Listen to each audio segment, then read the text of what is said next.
When you walk in the door,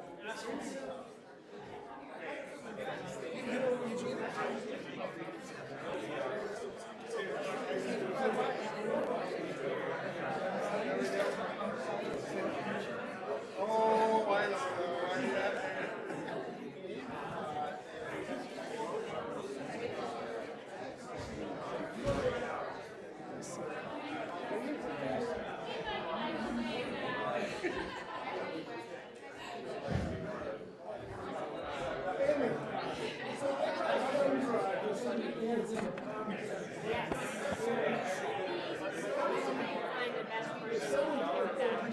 Yes, I'm really challenged when it comes to technology.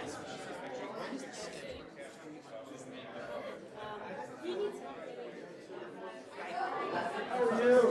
Interrupting your dessert party. Is your birthday? Sweet 16. Sweet 16.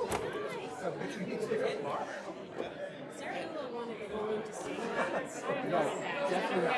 No, 100%. He's not. Okay. Hi. Hiya. How are you? Hi. Thanks for calling.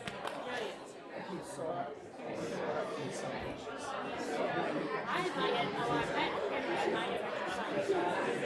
God, how are you? All right. I've gotten shorter. That must be. I have. It's been. It must be me getting since I shorter. got told. I know. Well, then I must be. No, I think your mental images must be short. I don't know why, but that's always the way it works out. How have you been? I've been well. My kids are getting older. 9 and 10.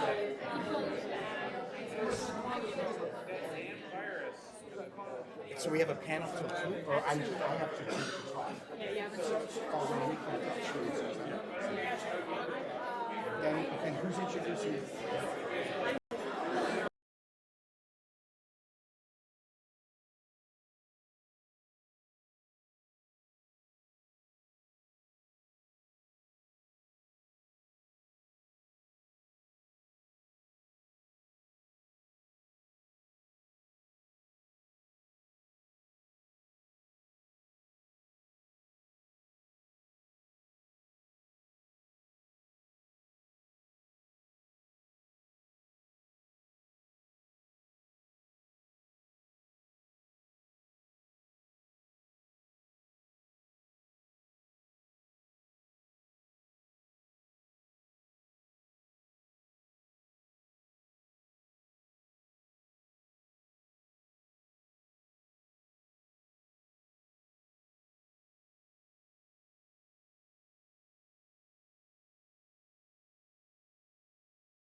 actual way of deciding not to come to your welcome. So, do you want to do it, then take a 5-minute break, and then start our time? Yeah, because you're going to require setting up.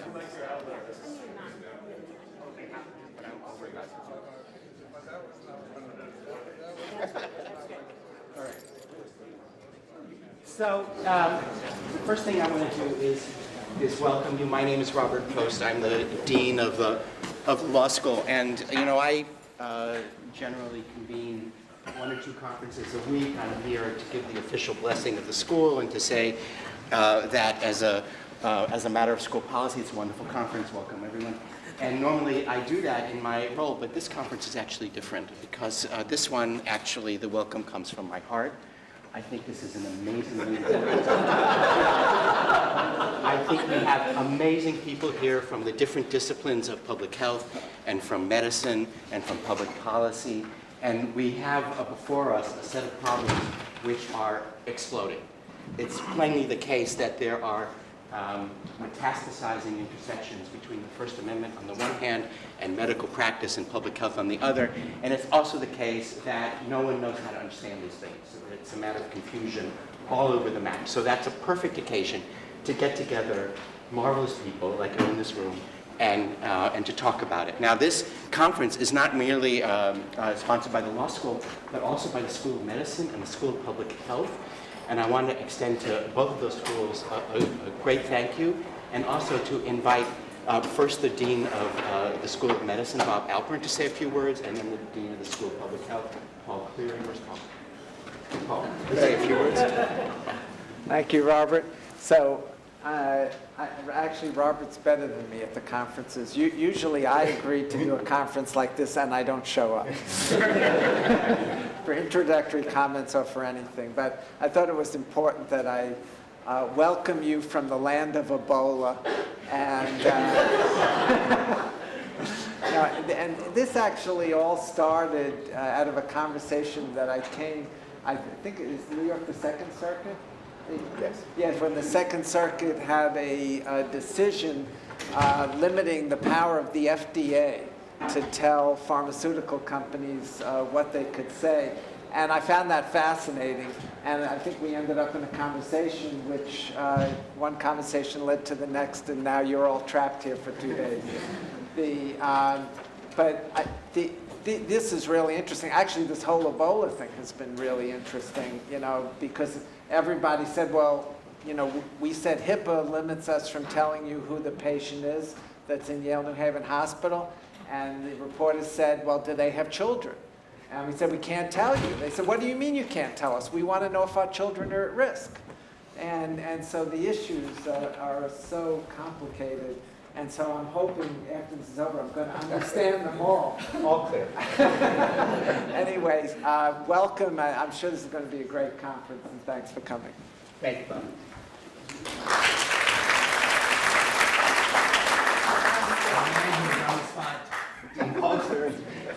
Hi, I'm Paul Cleary, the School of Public Health, and just wanted to extend a warm welcome. I know we're all eager to get to the substance, so I won't talk a long time. Just to say our mission is to improve health domestically and around the world. And we do a lot of basic science, but when you really get down to what are the issues, how do we implement things, how do we advance policy, they really require these complex interactions between medicine, public health, policy, law, regulation. And as you look through the agenda today, I think it's just an incredibly exciting, relevant, potentially impactful agenda. So I'm very, very excited about it. And if you want to know anything about Ebola, just contact me during the break. For those of you who don't know, we had some graduate students who had come back from Liberia, and one of them was hospitalized. And we had a test yesterday to see whether the person had Ebola. It did not. But it was touch and go for a while, and we were very relieved by the state of the world. There are some other people to thank for this conference. One of them is Jack Falcon, the head of IS. Where's Jack? Jack here? Jack, thank you so much for all the help. And I would say the indispensable intellectual architect of all this was Amy Kapczynski. Where's Amy? Thank you, Amy.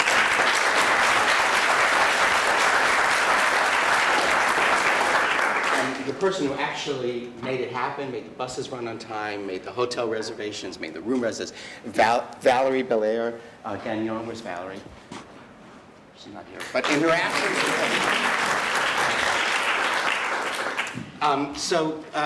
I would say the origins of this conference would have been inconceivable 30 years ago. The impact of the First Amendment on either public health or medical practice was negligible at that time.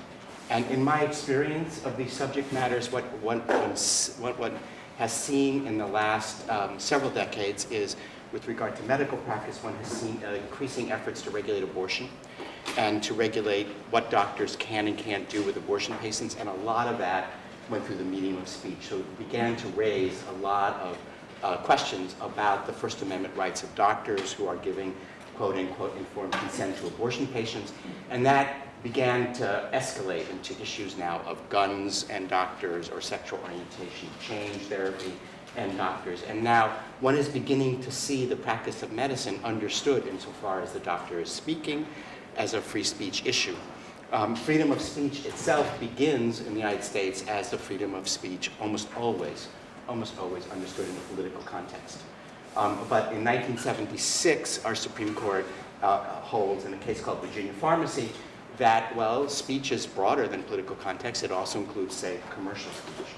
And once that link is made, once speech is speech is speech as an equation, then, of course, any time you have written, you have writings, or any time you have actual oral communication, then you have a potential First Amendment problem.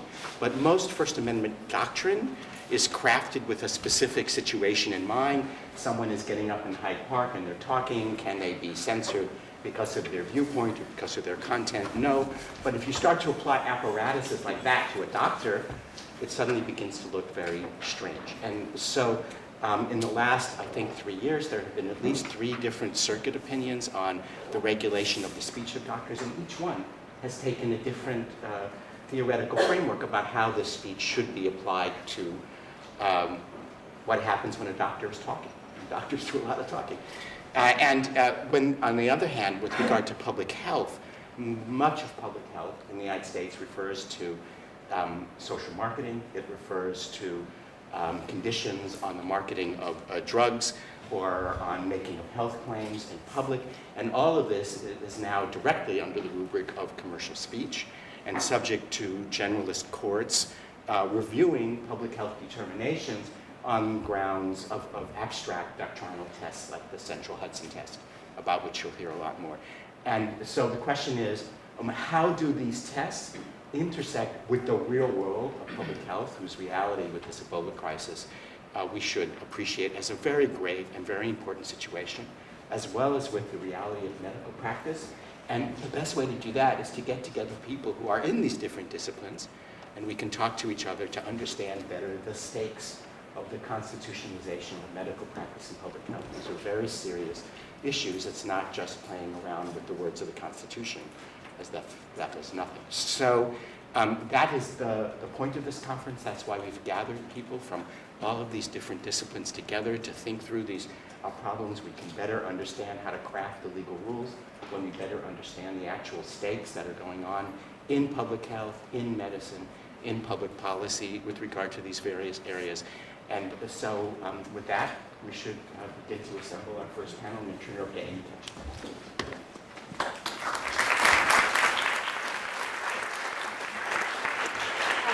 Welcome, and we have an incredible first panel set up for us, which is going to be talking about the first segment of issues, food and drug regulatory questions.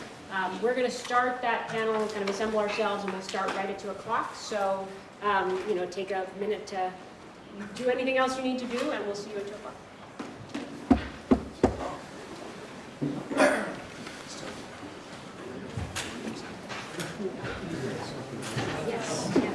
So here's a cheat sheet. So when this comes up, there are a series of one.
of commercial speech.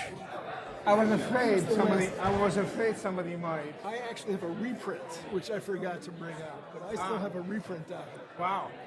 An actual printed reprint? An actually printed reprint. If you don't have one for your library, I believe my secretary keeps all of those things, so yeah. I think today I'm going to be more skeptical. you were pretty enthusiastic in those I was days. pretty enthusiastic. I'm not sure. Well, 40 years of experience, I think is. Is it 40 years now? Yeah, and I think in fairness to you, the court has taken some twists and turns that may have been unanticipated at the time. Yeah. At least I It's certainly going that direction, but are we better off? it depends on my hat. As a regulator, I'd say no. We're not better off. How about the bench? As a match, I don't think we're better off. No, thanks. I'm all set up because I can use Aaron's computer. Aaron's. That's my concern. I wonder if we are better off. I think. Well, it's hard to tell. It's hard to imagine a pre-pharmacy board case. It's hard to imagine that existing at this stage. Yeah.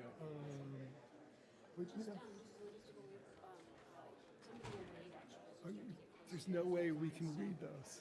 It's pretty hard to read. Here, you want to?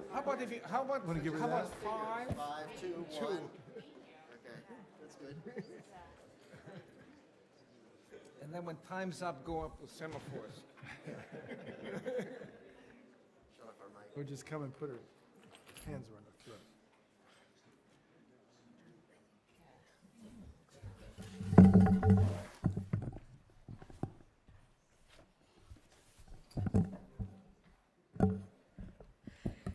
Great. So I think we might as well get started. We have a full room and a lot of important issues to put on the table. So as I mentioned earlier, this panel is going to focus on food and drug regulation and the intersection between free speech law and food and drug regulation. I think, as Dean Alpern mentioned, the kind of instigation of this panel probably really goes back to a case that you'll hear a great deal more about during the panel, in which the Second Circuit concluded that the First Amendment, in fact, effectively, arguably, invalidates a key part of the Food and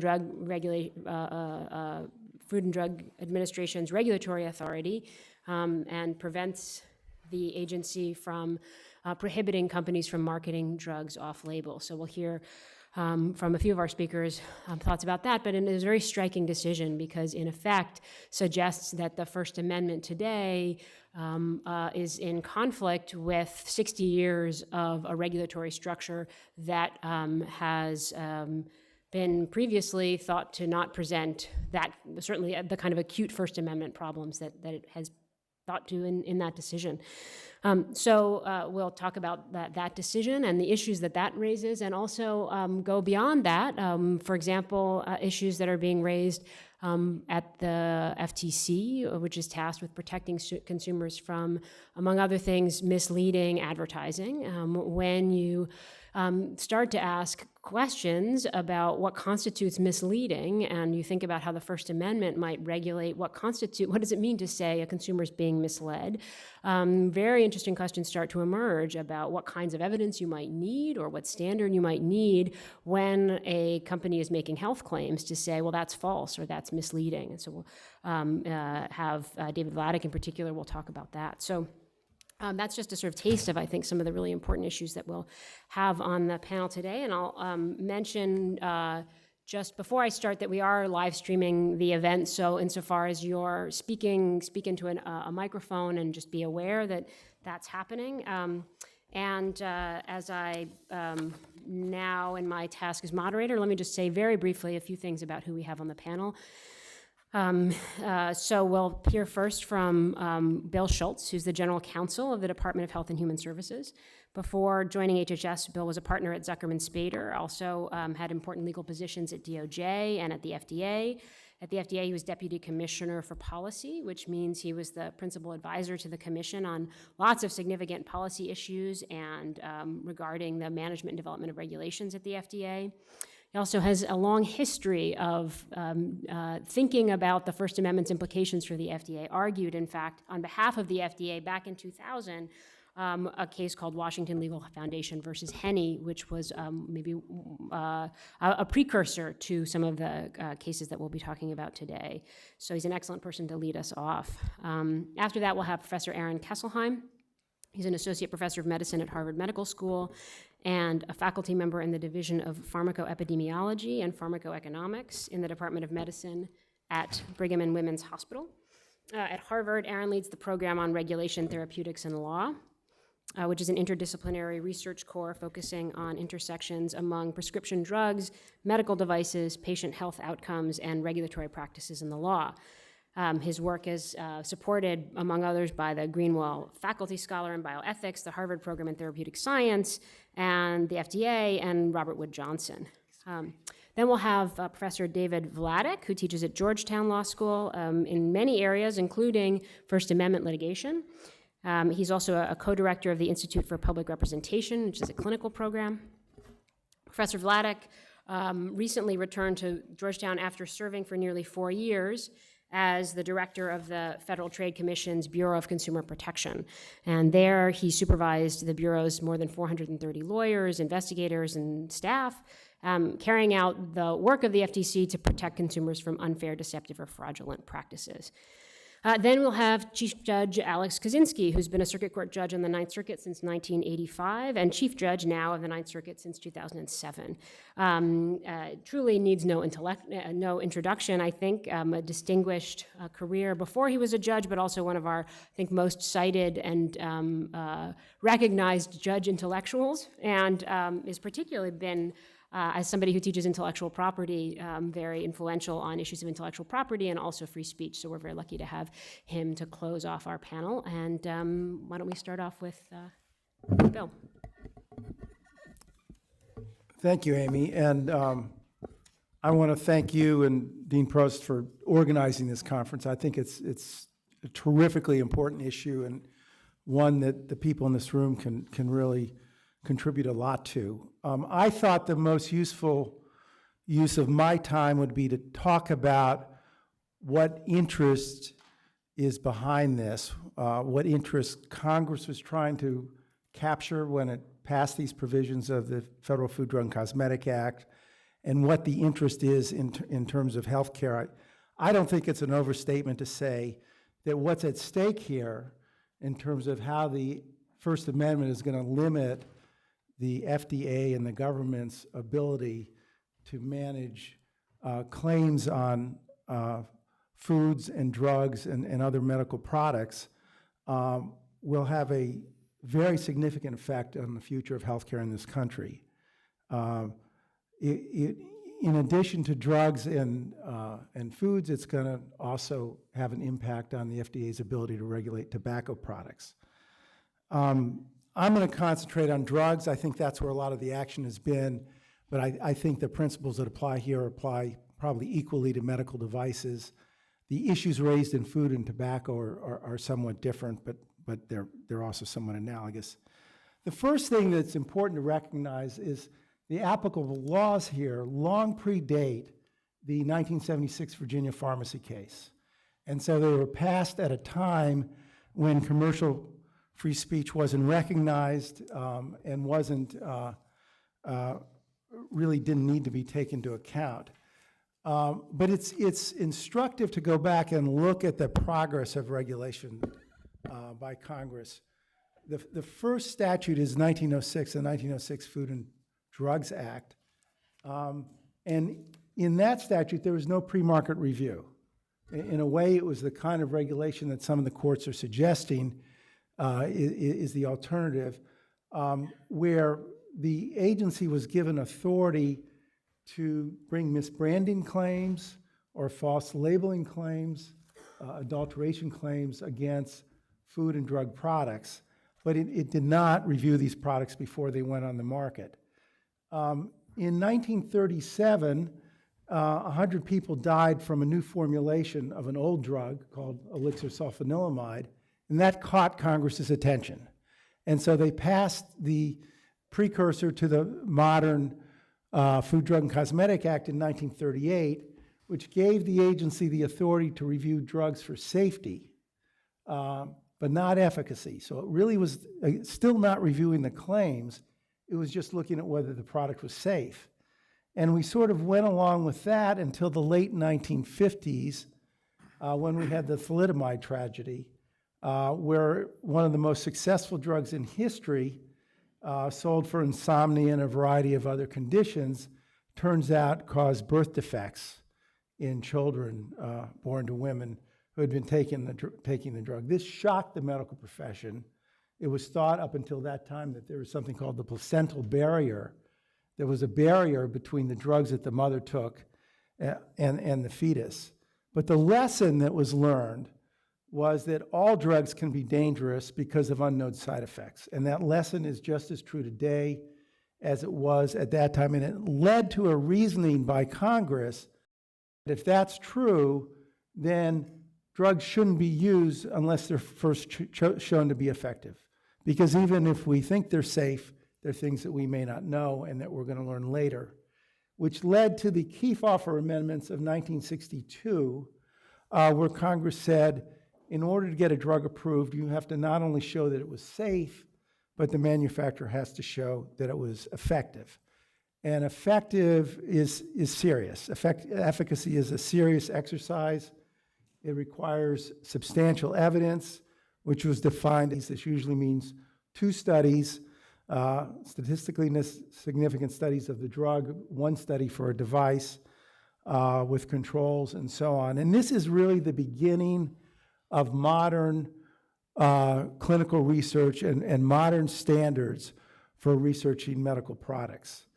It's interesting to go back and look at the legislative history because it shows that there was some attention given not to showing that the first use was effective, but to showing that some report says, on what logical basis can one possibly argue that the initial claim for a drug should be supported by substantial evidence, but that successive claims should not be so supported.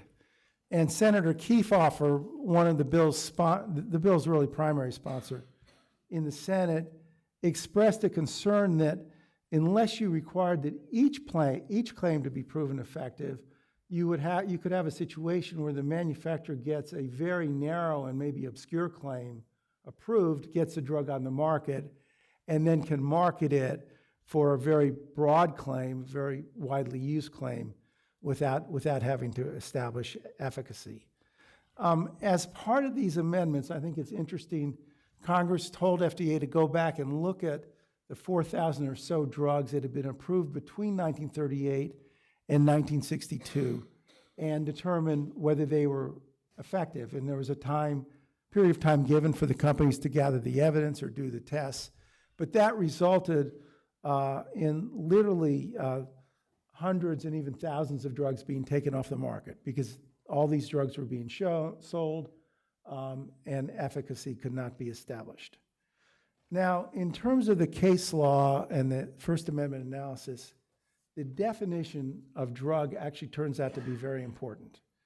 And the definition is an article intended, that's the key word, intended for use in the diagnosis, cure, mitigation, treatment, or prevention of disease. So, for example, you can sell apples for nourishment as a food, and there's no pre-market review or no regulation. But if you want to sell apples to cure cancer, that's prohibited because you've now turned that apple into a drug. And how do we know that? Because we'll look at your advertising, and we can figure out from your advertising, and other ways too, but the primary way is promotion, that the intended use, that you intended that apple as a drug. So side by side, you could have this exact same apple being sold as a food with no pre-market review, no regulation except a fairly light regulation that FDA does as foods. But if you sell that exact same product to cure cancer or for any of these kinds of drug claims, and you advertise it, then we will have evidence that you intended it to be a drug. And if you didn't get it reviewed and approved in advance, that's illegal. You can be prosecuted for that. And it doesn't matter whether it's an apple or a new chemical ingredient. If it's sold where the intended use is for the treatment, cure, mitigation, or prevention of disease, then it's a drug. This becomes very important when we start talking about off-label uses. These are uses that are not approved by FDA. Doctors are permitted to prescribe drugs for these uses. They can be used for something that isn't approved by FDA. But if the manufacturer intends that the drug be used for the off-label use, then the manufacturer can be prosecuted under the statute. And the principal evidence of intent, the way we figure that out, is how the drug has been promoted. And so this theory has been adopted by the courts. There's a DC Circuit case, Whitaker versus Thompson, which involved a dietary supplement being sold with a drug claim. And the court said there was no it didn't have to apply central Hudson or any of this First Amendment analysis because the FDA was able to successfully argue that the the promotional materials were evidence of the intended use of the drug. And so the court said it didn't raise a First Amendment claim. Interestingly, on a panel that Judge Roberts was on now, Chief Justice Roberts, the case relied on a Supreme Court case called Wisconsin versus Mitchell, which allowed speech to be used as an indication of racial animus in a prosecution. So I want to mention a couple of other points. Well, let me just say about Coronia, since that's going to come up a lot here, I'm sure. This was the big issue in Coronia. If you read the majority in dissent, the big dispute was whether the case had been prosecuted in a way that the prosecutor had used the speech of the salesman as evidence of intent.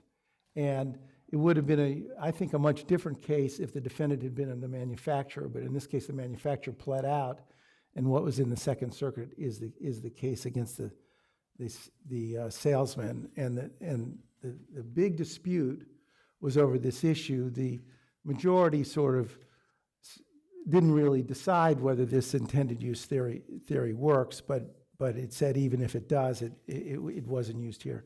Just a couple other points policy points I want to make. First of all, there are huge safety interests involved here that often are not recognized. Thalidomide is not an outlier, and in FDA testimony, there's a pretty good list of products that were on the market, used for off-label use, never tested, and then when they were tested, it turned out there were serious safety implications. One was Premarin, widely used estrogen approved for short-term use. There was a theory that for long-term use, it was very helpful in preventing coronary artery disease. When the study was actually done, it turned out the opposite was the case, and that increased use increased the risk of vascular disease. But there's several others. I won't take the time to go through them now. Secondly, the prohibition applies only to manufacturers. It does not apply, obviously, to academics or anybody else who wants to talk about these uses. It also doesn't apply to researchers hired by manufacturers, and it doesn't even apply to conferences sponsored by manufacturers that are for research purposes. It applies in terms of promotion. Thirdly, there is a very important interest that Congress had in preserving the incentive to do the research. In other words, if you allow companies to promote these products without actually having to prove whether they're effective or not, then they don't have the incentive to do that research. And we'll find out about the first use, but we'll never find out about the second use, which will really impair the ability of doctors to practice medicine in an effective way. The final point is, if you want to get a sense of what would happen if we sort of deregulate this area and allow companies to promote drugs for off-label uses just because of the First Amendment, all you have to do is look at the market for dietary supplements. That is an unregulated market, and nobody has the slightest idea which dietary supplements work and which don't. Thank you.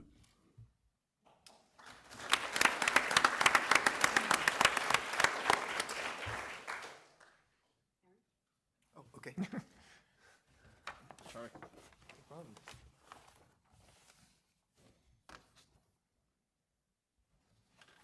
All right. Well, thank you. Thank you to Dean Post and to Amy and to for inviting me and for putting me on this distinguished panel. And I want to follow up a little bit on some of the themes that Bill Schultz mentioned and talk about whether off-label drug promotion is in accordance with the First Amendment. So I want to start with a couple statements out front that are positive statements about industry-funded promotion of pharmaceutical products. First, what can the industry offer in its promotion? It can offer in-depth knowledge about a particular drug, including reports about recent trials, nuances about some of the details that are on the drug's label. The industry is a superb communicator. If there's a message to get across, they have people, they're the marketing specialists who know how to communicate and know how to get their message implemented. And finally, they have substantial resources to commit to the dissemination of information about drugs or whatever product they're making.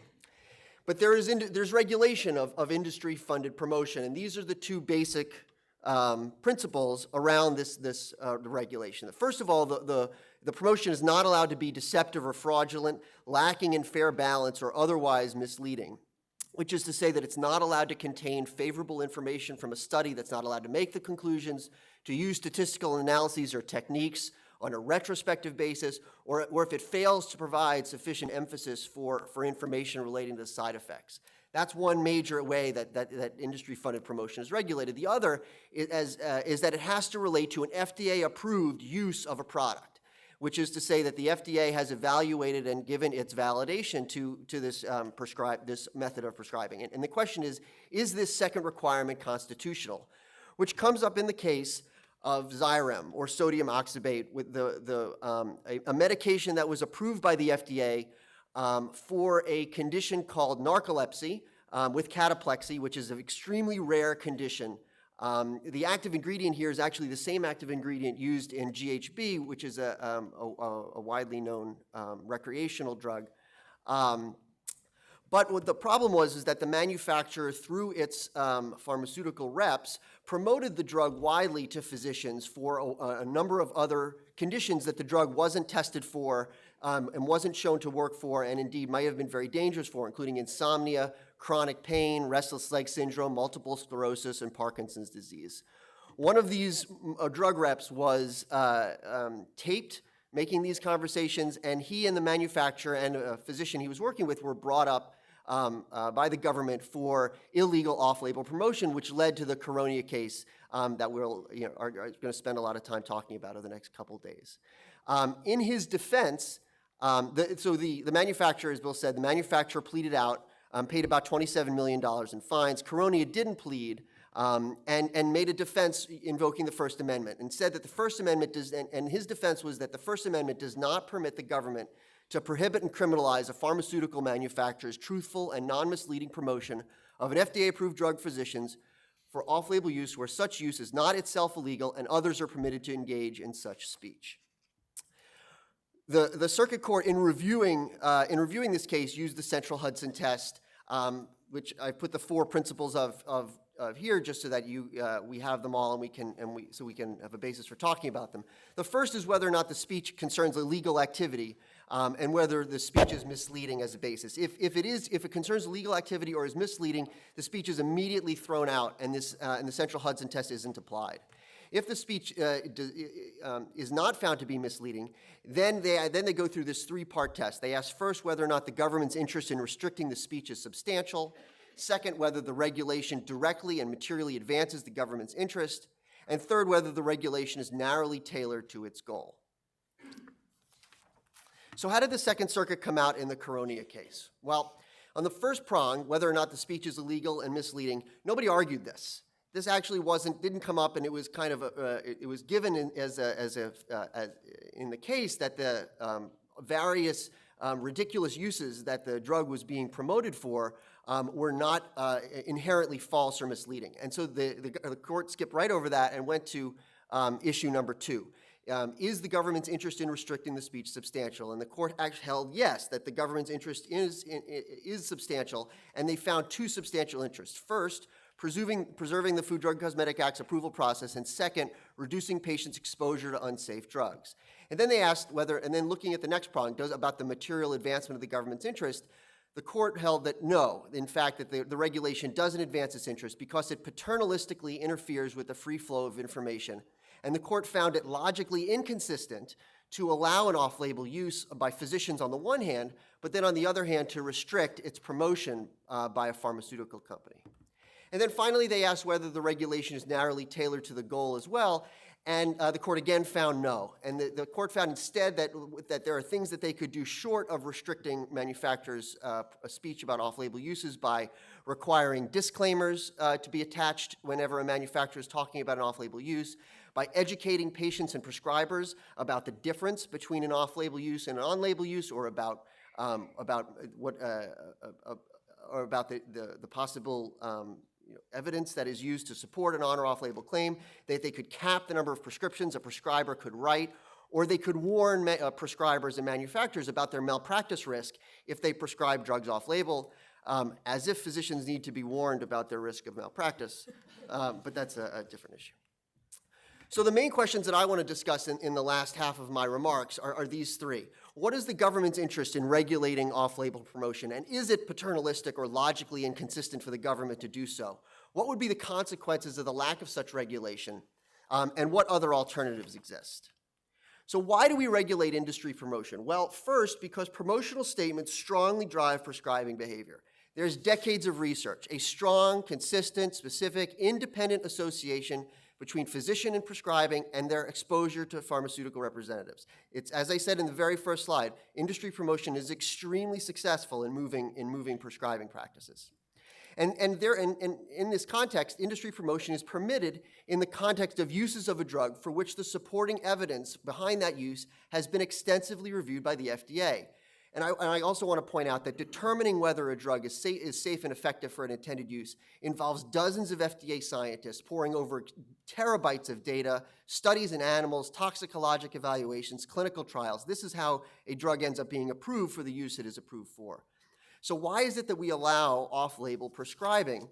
As my mentor, Jerry Avorn, likes to say, the FDA approval process is very rigorous, but it's also very limited. The FDA approval process tells us how well a new medication works when prescribed by an atypical doctor treating a small sample of volunteer patients that underrepresents a key population in a highly protocolized trial design that's usually brief, compares the new drug to a placebo, and may use a surrogate measure rather than an actual clinical outcome, right? So the real life prescribing is much messier than this, and you need to consider treatment options for associated conditions, other patient subpopulations. It would be completely impractical to not allow physicians to take these other considerations into account and to prescribe either slightly or in some cases quite a distance away from the actual trials that led to the to the approval of the FDA. So that's why off-label prescribing is a necessary function in the marketplace.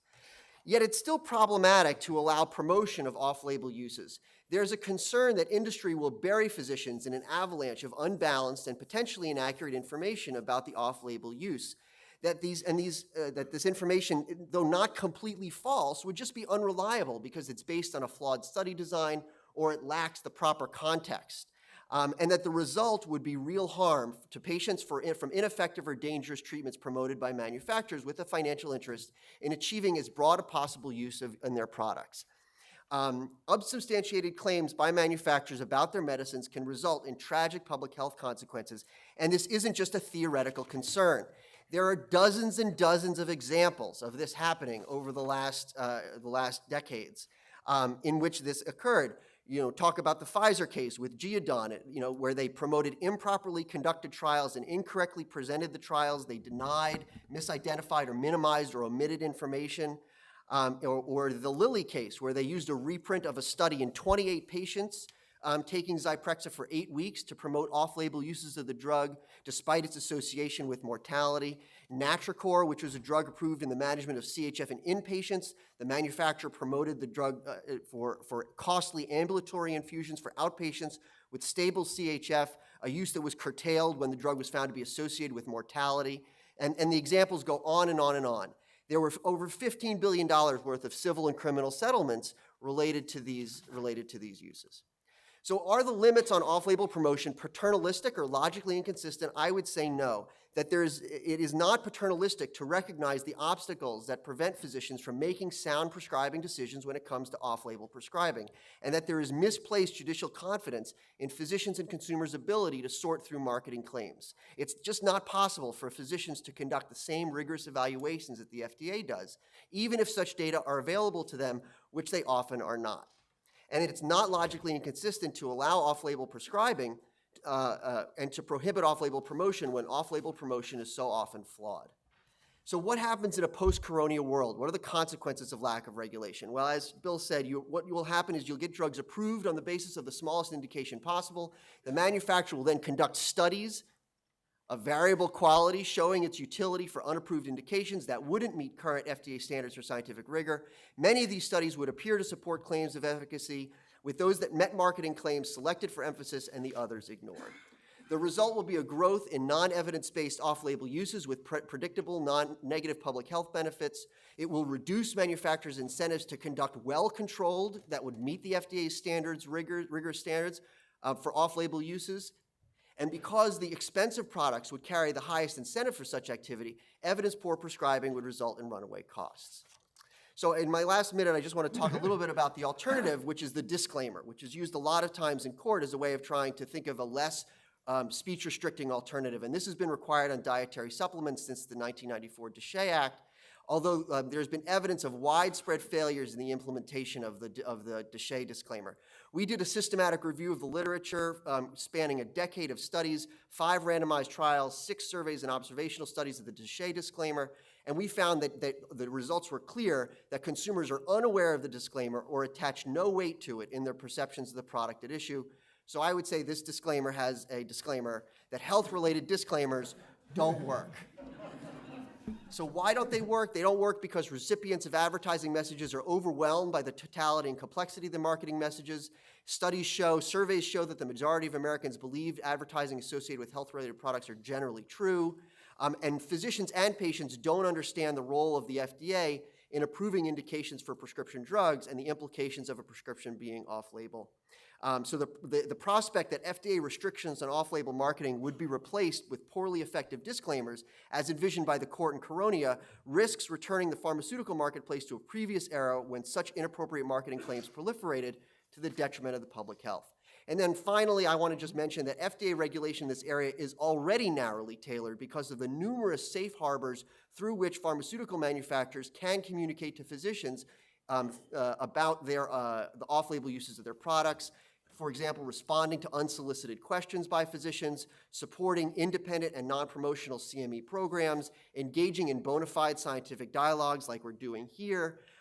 These pathways try to encourage useful, evidence-based, manufacturer-sponsored communication, so there is no way that a physician is in the dark about an evidence-based, reasonable off-label use of their product. So I think it's worth resisting the reasoning in Coronia. Years of experience with industry marketing practices leads to dangerous, non-evidence-based off-label uses of medical products, justifies the need for regulation in this area.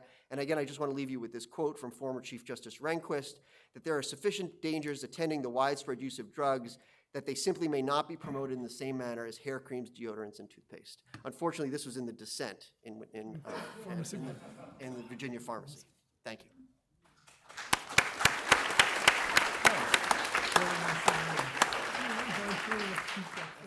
Chief Death? Sure. There you go.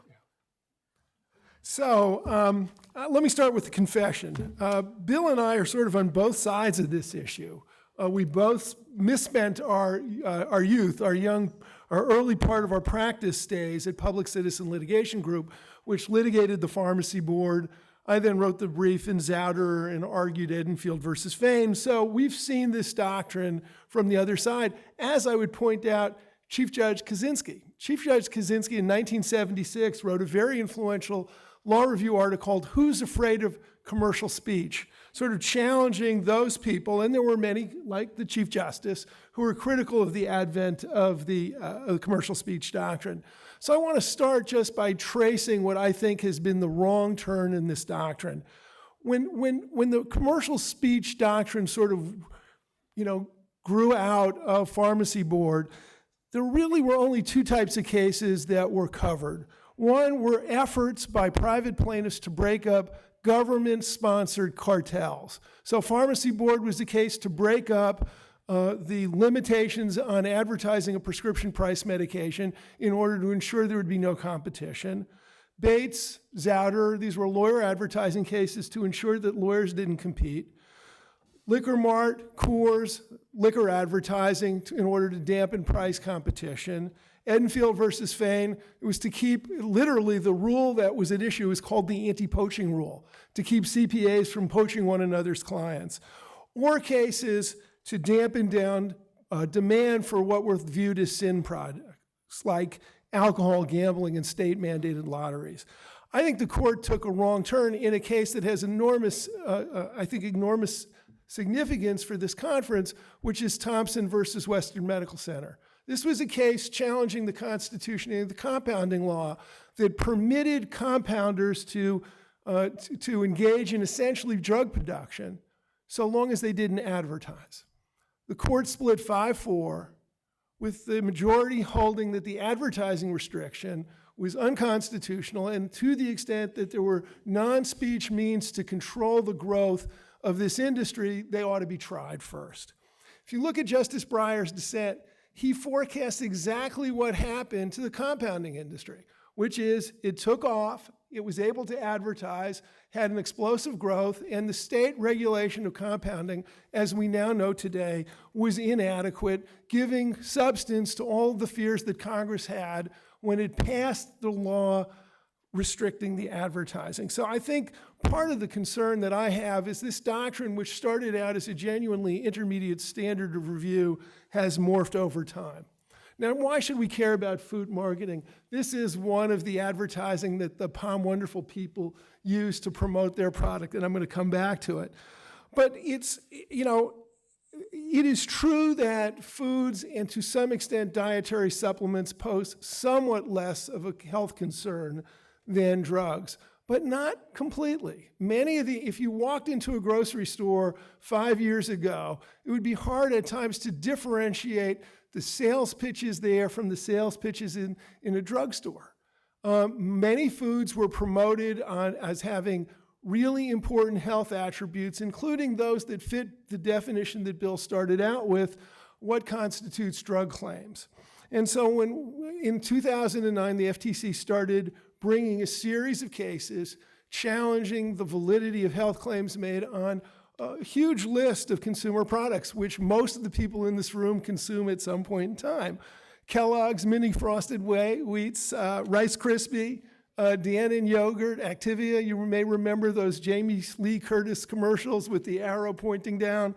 None of that was true. The Kellogg's advertisements that if you gave your 4-year-old Rice Krispies, they wouldn't get the flu right in advance of the H1N1 flu.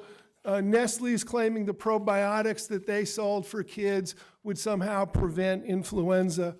Sensa, you sprinkle something on your food and you would lose weight.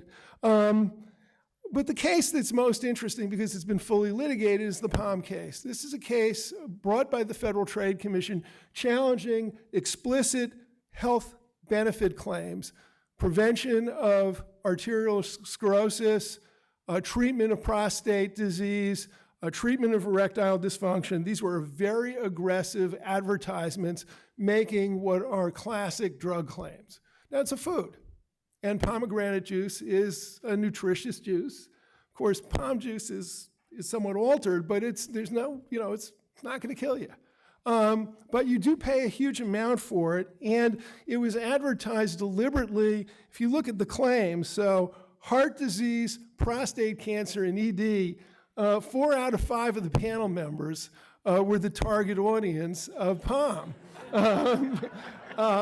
And they sold their products at a very high price, and they were very successful. And so, the FTC's mandate is to prohibit, to the extent it can, false and deceptive advertising in the marketplace. And so the POM case is a very rich case. Aaron, would you mind pulling up, can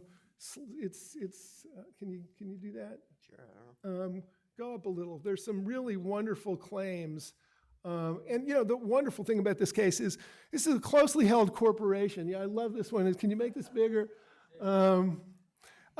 This is a couple, Stu and Linda Resnick, who are multi-billionaires. They've made their fortune with Franklin Mint, Teleflora. They sell Fiji water, which at least at one point was literally imported from Fiji. But they also were great marketers. So Seven? Cheat Death. 6. Floss your arteries is a good one. But so these products were making quite explicit disease prevention and cure claims, and we brought in enforcement action against them. Now, one thing that you need to see is that these cases consume an enormous amount of resources. I love these. There are tons of these. We could spend literally all day. Why don't you go to 21, which is off to save prostates. And so part of the problem with these marketing claims is that the federal government spends a fortune trying to get these claims off the market. We sued POM. We had a 3-month-long administrative trial involving dozens of experts, lots and lots of scientific evidence. And unlike in private litigation, the government does not have the burden of proof, at least in the initial phase of these hearings. The burden of proof is on the company to substantiate their claims on the grounds that these are essentially credence goods. These are goods that consumers cannot fairly evaluate on their own given their taste or other qualities. And if you're going to make a claim, particularly a health claim of the kind that POM was making, you needed to have a reasonable basis for it. And of course, there were tons of studies that POM did, virtually all of which were negative, but POM cherry-picked portions of studies that were, they claimed, supportive of their claim, and we fought about it. The case is now pending in the DC Circuit, and I checked this morning. Fortunately, they did not rule. It was argued in May. But there are a number of really difficult legal issues that are embedded in this case. For example, they put on some evidence of substantiation. Who ultimately bears the burden of proof? Their argument is that under the First Amendment, in order for us to both punish them for their prior claims, of course, we don't have any punitive sanctions, but in order to enjoin them from making similar claims in the future, we ultimately bear the burden of proof. Do you need extrinsic evidence of claim interpretation? If you go back to decompress, their argument was that doesn't really make a drug claim, even though the claim is that drinking pomegranate juice every day will lead to a 30% reduction in the clogging material in your arteries. Aaron can give you a more medical terminology for this, but it unclogs your arteries. And so, so there was a lot of dispute about that. But the question is does this claim make a health claim or not? And one argument they made, which has never really been conclusively been resolved by the court, is whether the commission needs to put on survey evidence from consumers finding what the true meaning of this claim is. There were 64 claims at issue in this case. Had we done survey evidence for each one, the agency would have been broke. There's another issue that's going to be teed up in many of these cases, which is what is the remedial power of an agency or a court? So we all know at least we think we know what the standards are to judge restraints on speech for people who have not yet been adjudicated to have violated the law. But in this case, part of Palm's argument is that the standards to be applied in judging future representations about these very products ought to be the same as judging their previous representations about this claim. That is, the First Amendment analysis should be identical. This issue is going to come up in Palm, but it also is going to come up in a variety of other cases. For example, Judge Kessler, and I know that there's going to be the next panel on tobacco, but this is an issue that cuts across the regulatory, the whole swath of regulatory agencies, which is what are the standards to be applied in a remedial order? So, for example, in the tobacco case, Judge Kessler has ordered the tobacco companies to publish ads that, among other things, acknowledge that they deliberately lied to the American people. And the question is, what is the First Amendment test to judge those kinds of orders? Is it Central Hudson? Is it Zouderer? Is it some other standard? Is there any what regulatory lawyers call fencing in relief that demands a lower standard of First Amendment review? We've argued that fencing in relief does allow us to place real restraints on what Palm says about these products in the future, assuming that it can't produce evidence that substantiates its claims. That issue is before the DC Circuit in our case. It will be teed up again in the appeal that's currently pending from Judge Kessler's remedial order. But it's an interesting question that has not yet really definitively been resolved by the courts.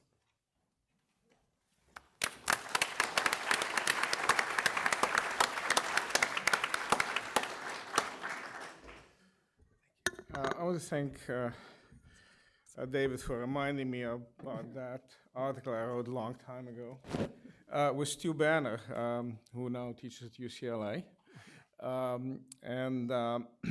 I was the first name on the article, and Stuart was the second, so you know he wrote most of it, so I blame him for it. But I haven't, I'm sorry, one disclaimer. I must make it clear, because there are pending cases. I am not commenting on any pending case. I'm not allowed to comment on any pending case, and I don't mean to comment on any pending case. So these are just my thoughts after doing this for many decades. And I guess I join what I heard some of my co-panelists say. So my enthusiasm for unbridled First Amendment protection of commercial speech has waned somewhat over the years in light of experience. I am still there. I still feel the same way. I still see the theory, but experience has sort of taught me to be more skeptical. And I'm not going to say I would come out differently on some of these cases if I were to hear them now, but I'd perhaps give it a second thought. And I want to talk about it from by actually referring to a case that I was on, and that in 2002, and having seen it and having then seen how it's sort of played out. It's not always the case that you can see the sort of effects of your rulings. You sort of lose track of cases, but in this case, I actually see it. This is the case of Conant versus Walters, and some of you here might know what the case is, but I'm guessing many do not. So let me just remind you. This was California passed a initiative in I think 1996, making it legal under state law to use marijuana for medical purposes.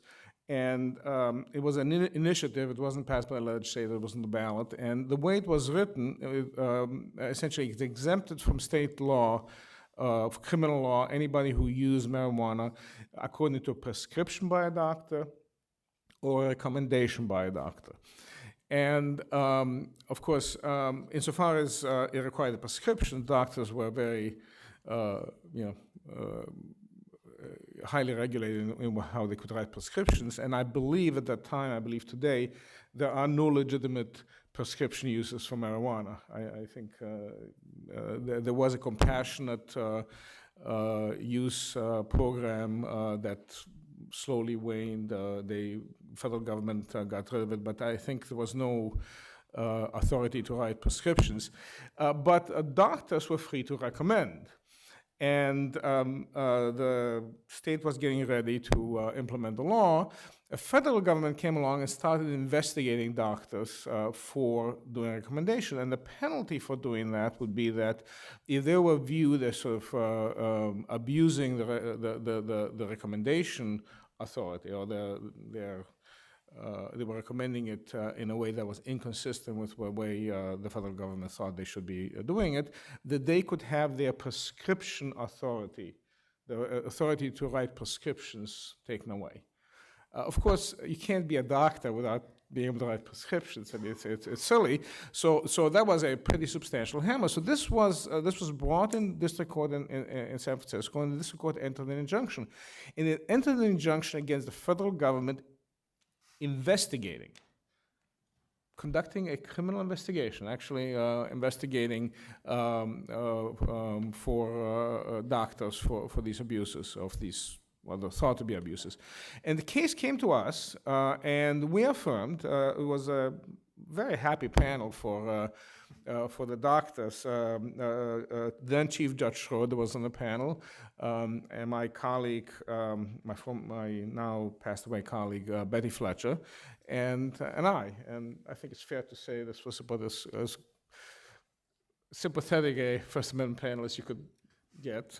It may have been some in the Ninth Circuit that would be equally sympathetic, but I don't think you could have done much better. And in fact, they got the result that could have been expected. And it was a very fine opinion written by Judge Schroeder that was focusing on the right of the doctors to give advice. As the doctors give advice, and when they have views and they want to discuss something with their clients, they have a right to speak and have a right to make their views known, and the First Amendment does not permit the government to burden that right by going and investigating and then possibly putting them at jeopardy of their license. I wrote an impassioned concurrence saying, yes, the right of the doctors is important, but what really is at stake here is the right of the patients to hear. If doctors can't speak, it's not such a big deal for them. I mean, obviously they want to be able to speak, but they're not going to put their license on the line in order to be able to sort of give advice. It just doesn't make any sense. But from the perspective of the patients, the ability to hear advice, and the parties in the amici had many documented instances where use of marijuana could be beneficial, or was thought to be beneficial for any number of things. People who were under chemotherapy and had no appetite, this gave them an appetite. I mean, there's a whole list of things, nausea from various drugs that this ameliorated, and so on. So the idea in my concurrence was that the ability of patients to hear this advice from the doctors and act on it so that they can make an informed decision as to whether to use this for which now would be legal under state law to ameliorate their medical symptoms, their medical problems would be exceedingly important. And if they didn't get this advice, they would resort to the internet. And you can only say resort to the internet and sort of damn something by, essentially they would have to rely on word of mouth, the internet, their friends, and so on, rather than relying on a professional, somebody who went to medical school, who knows their condition, and who can give informed advice as to whether this would not be a good thing. So really what's at stake here is the right of the patient to hear and obtain information that is key to the patient's own health and well-being. And as I say this, I am so moved by it that I am persuaded once again. I think I was so right. But here's the reality. We've now lived with this. Now, this was 2002. It's coming to be. The fact of the matter is, the way this operates is, if you want to smoke part in California, there are places you can go down, walk in, and get a certificate from a doctor saying you need it medically. Period. How do I know this? Trust me, I know it. And so this is not, and I'm speaking now for my colleagues, but I think it's a fair inference. I think what the idea we had was the idea that, here comes a patient, perhaps with AIDS or suffering with chemotherapy, taking chemotherapy or a variety of ailments that were listed and goes to the doctor, and the doctor says, well, I've looked at your record, I'm going to do some tests, I'm going to think about it, here's my advice, I think there's something good for you to do. And that's what we had in mind. That's not what's happening at all. What's happening at all is there are a few doctors who've made a business of giving out certificates. And I've seen these certificates. They sort of look like things you could put on the wall. It's got a little seal on them, and they are made for one purpose and one purpose only. If you're driving along the highway and you get stopped, and the officer says, hey, is that a baggie of marijuana on the front seat? And you say, yes, officer, and that's because I have a certificate. And you show the certificate, and he's got to let you go. Now, is that a bad result? I don't know. And I guess if a state wants to simply decriminalize marijuana, I'm an agnostic on that score. I think probably we regulate drugs too much, and so I'm for it in general. But it's this deception that bothers me. The idea, which I think many people in California buy into, is that this is somehow done under the auspices of medical advice. I think it's true in some cases, and I actually do know people who are having chemotherapy, who do get advice from their doctors, and who do, in fact, get the marijuana in the same way, in the way in which we anticipated. But the reality is that it is now being used essentially to circumvent all regulation. And what bothers me, and again, I have not really changed my mind, I just want to sort of throw up a flag of skepticism, is that the power of the First Amendment to affect substantive changes in the way we conduct just various aspects of our life and commerce. Think about Bates. I was there to see Bill Canby argue Bates. I was at the court. I actually remember seeing him. So Ruth Ginsburg argued too. It was a great term. But it was, and I was all for it, and I guess I'm still all for it. But then when I'm on the freeway and I see those ads for abogado, those, I just wonder, is the public or is the legal profession or the public better off? Are sort of the claims that if you just let people advertise, more will be learned and people will be wiser or make wiser decisions. It is really true. I don't know. I'm still, I say, on the sad side of the fence. I'm still in favor of the speech, but I have gotten a little closer to the middle. Thank you very much.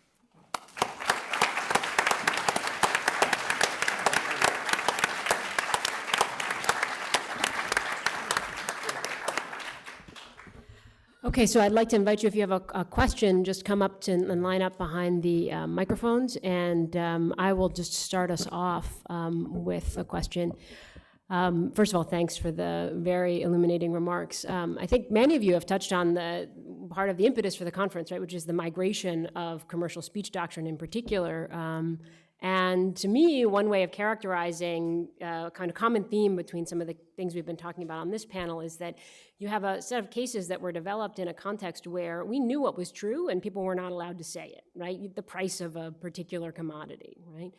Where you could go to get a commodity, something like that. And now we're talking about a series of cases where we don't know what's true, and it's actually extremely hard to know what's true. is a drug safe or effective for this or that purpose? Or is pomegranate juice going to save us all or not, right? And so that just seems to me to raise a whole host of issues that just were not present in the genesis of this commercial speech doctrine. One way to characterize what the government is doing, either the FTC or the FDA, is saying we have to create some regulation, not because we don't want people to say what we know is true, because we don't know what's true, right? And so creating a set of burdens and regulatory structures to say, let's produce information, let's force people to produce information, and here's the best people to produce it.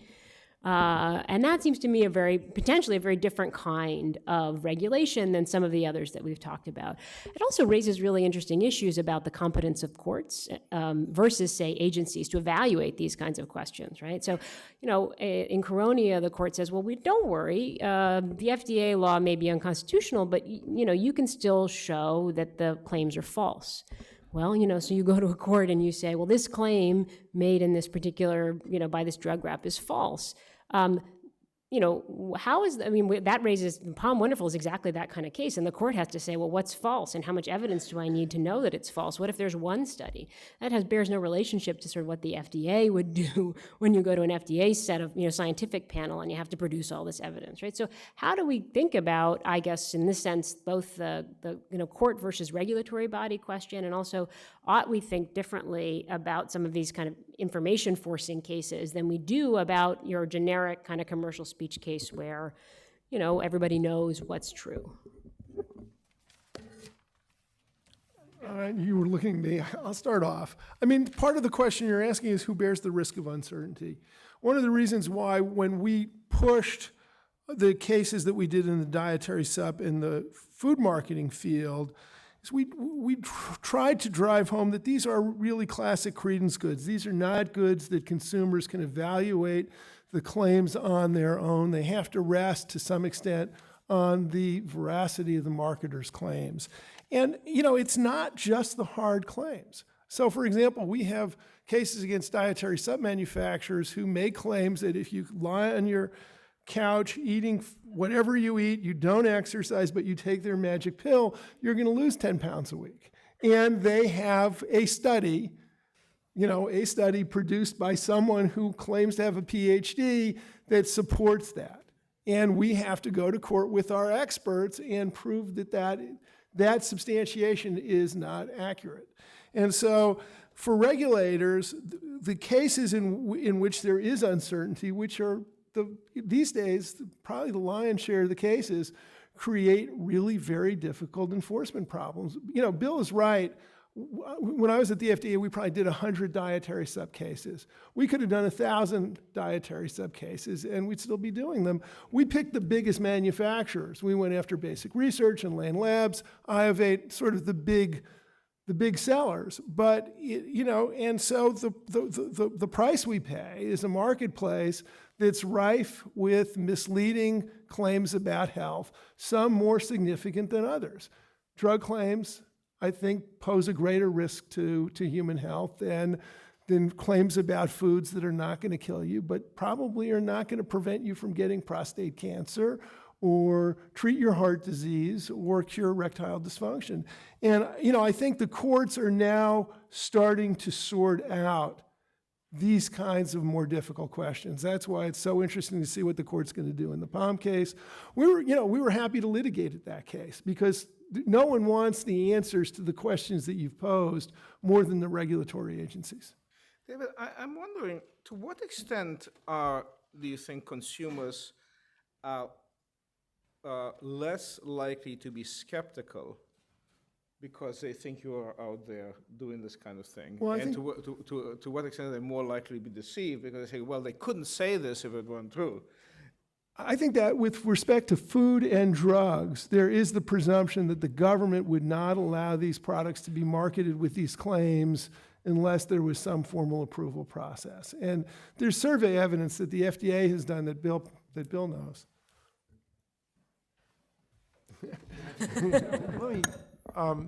So years ago, there was a very popular cancer treatment called Laetrile. Oh, yes. And it was made from apricot pits, and there was a real following, and the FDA said, look, this is an unapproved drug, intended use and all of that, And it was litigated, it went through the Ninth Circuit, it went up to the Supreme Court, and ultimately the Supreme Court upheld the FDA and said, you know, you've got to prove it. Well, this was so popular that after that, the National Institutes of Health paid, I don't know how much, but it was probably tens of millions of dollars to do a study. And the study ultimately showed that it was not effective. But I just say that for an example, as an example, I mean, the idea that the government can affirmatively come into court and show that a claim is misleading is just not realistic. Because in this area, as opposed to drug prices or some of these other areas, you actually have to do the study to prove it's not misleading. You usually just don't know. It might be a theory. You know, maybe apricot pits did cure cancer. You couldn't find that out until you spent millions and millions of dollars. And so that sort of regulation, I just don't think would ever work. Let me just add one thing. You know, acai berries. There were popular shows, Oprah Winfrey, Dr. Oz. They all had shows touting acai berries were going to help you lose weight. Sales of acai berries went through the roof. There's no scientific support for any of this. And there have now been clinical studies done that show that there is no weight loss benefit from eating acai berries. But it's a very sticky thing when you have, you know, popular people using their platforms and their social media platforms to disseminate this kind of information. Latrim might still be sold, you know, had it come through that process. If it were a dietary supplement, it'd still be sold. Yeah. I imagine, David, you're sort of unpopular because you come here and you tell all of us that these things we thought were actually really healthy for. Until I read the POM case, I was very depressed when I read the POM case because I actually did think pomegranate juice was pretty good for you. And, so it turns out acai berries are also have to be crossed off my list. Yeah, and green coffee as well, sorry. Okay. So, hi. So, you know, we can talk about First Amendment doctrine all we want, and since you're lawyers, you can do that. But we have to put this in a political context, too. If you look at the end of David Carpenter's book on the FDA, there's been a 30-year war of attrition on the FDA in terms of the Washington Legal Foundation, the Goldwater Institute, and a whole host of other sort of very well-backed advocates for dismantling the regulatory state as it revolves around drugs. You start to read these cases and you wonder what kind of credence that the public health and the medical professions get in some of these judicial rulings. And I'm wondering, as a public health professional, how do we play some role in this debate that's happening in a sphere that doesn't really take our expertise give it that much weight? How do we affect this debate, which is largely happening on somebody else's terrain?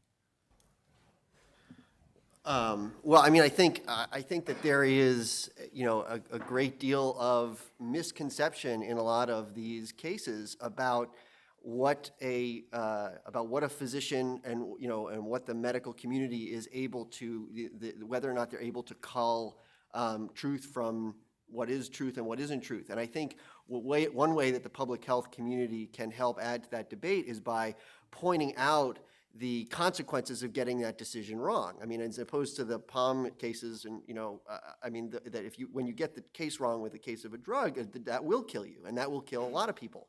And you know, so it's even more essential to have a process by which we can generate reliable evidence and then make sure that it is disseminated correctly to physicians.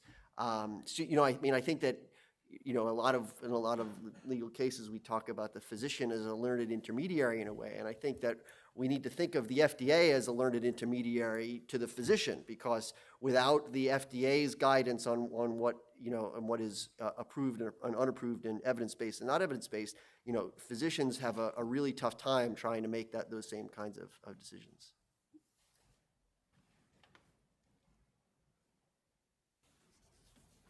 Kevin?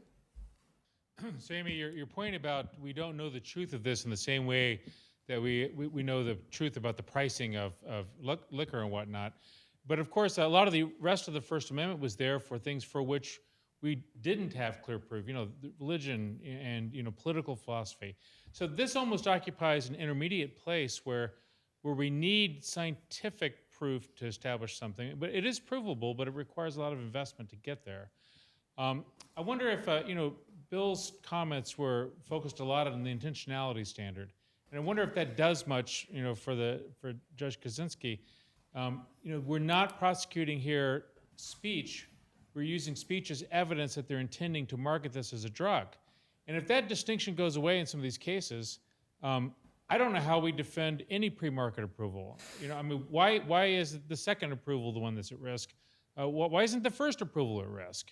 For any device or drug, if we don't, make a stand on this intentionality question, is that a useful distinction? We're not forbidding speech, we're just using it as evidence of an intent to market a drug? Well, but you are preventing speech. I mean, the whole theory of, if I remember, Bates and Virginia Pharmaceutical was that people can't use drugs if they don't understand or whatever the service is, legal services, if you're not given the information. That was the theory we had in Conant. We got to sort of give people information to make informed decisions, and if you stop the flow of information, you're essentially stopping the use of the product. I don't know. I think you're right. I think we will never have this be on the same par as political speech. I mean, we have Alvarez, where I wrote my opinion, giving my praise of lying, the importance of lying.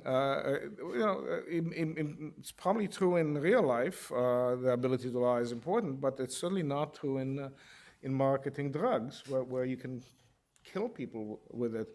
So I don't, or political speech, we could never. Is a case pending now about this? You cannot prosecute somebody, I think, for lying on a political campaign, but it would be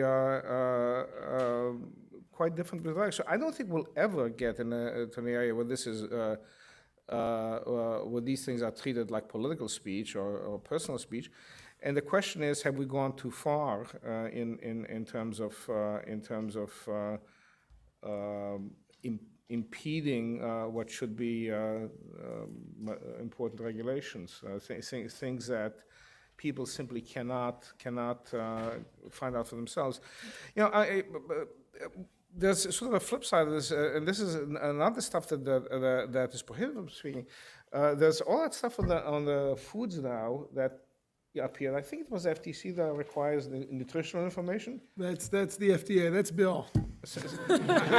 I know it was one of these guys, and I thought it was stupid when it first came out, but I use it all the time.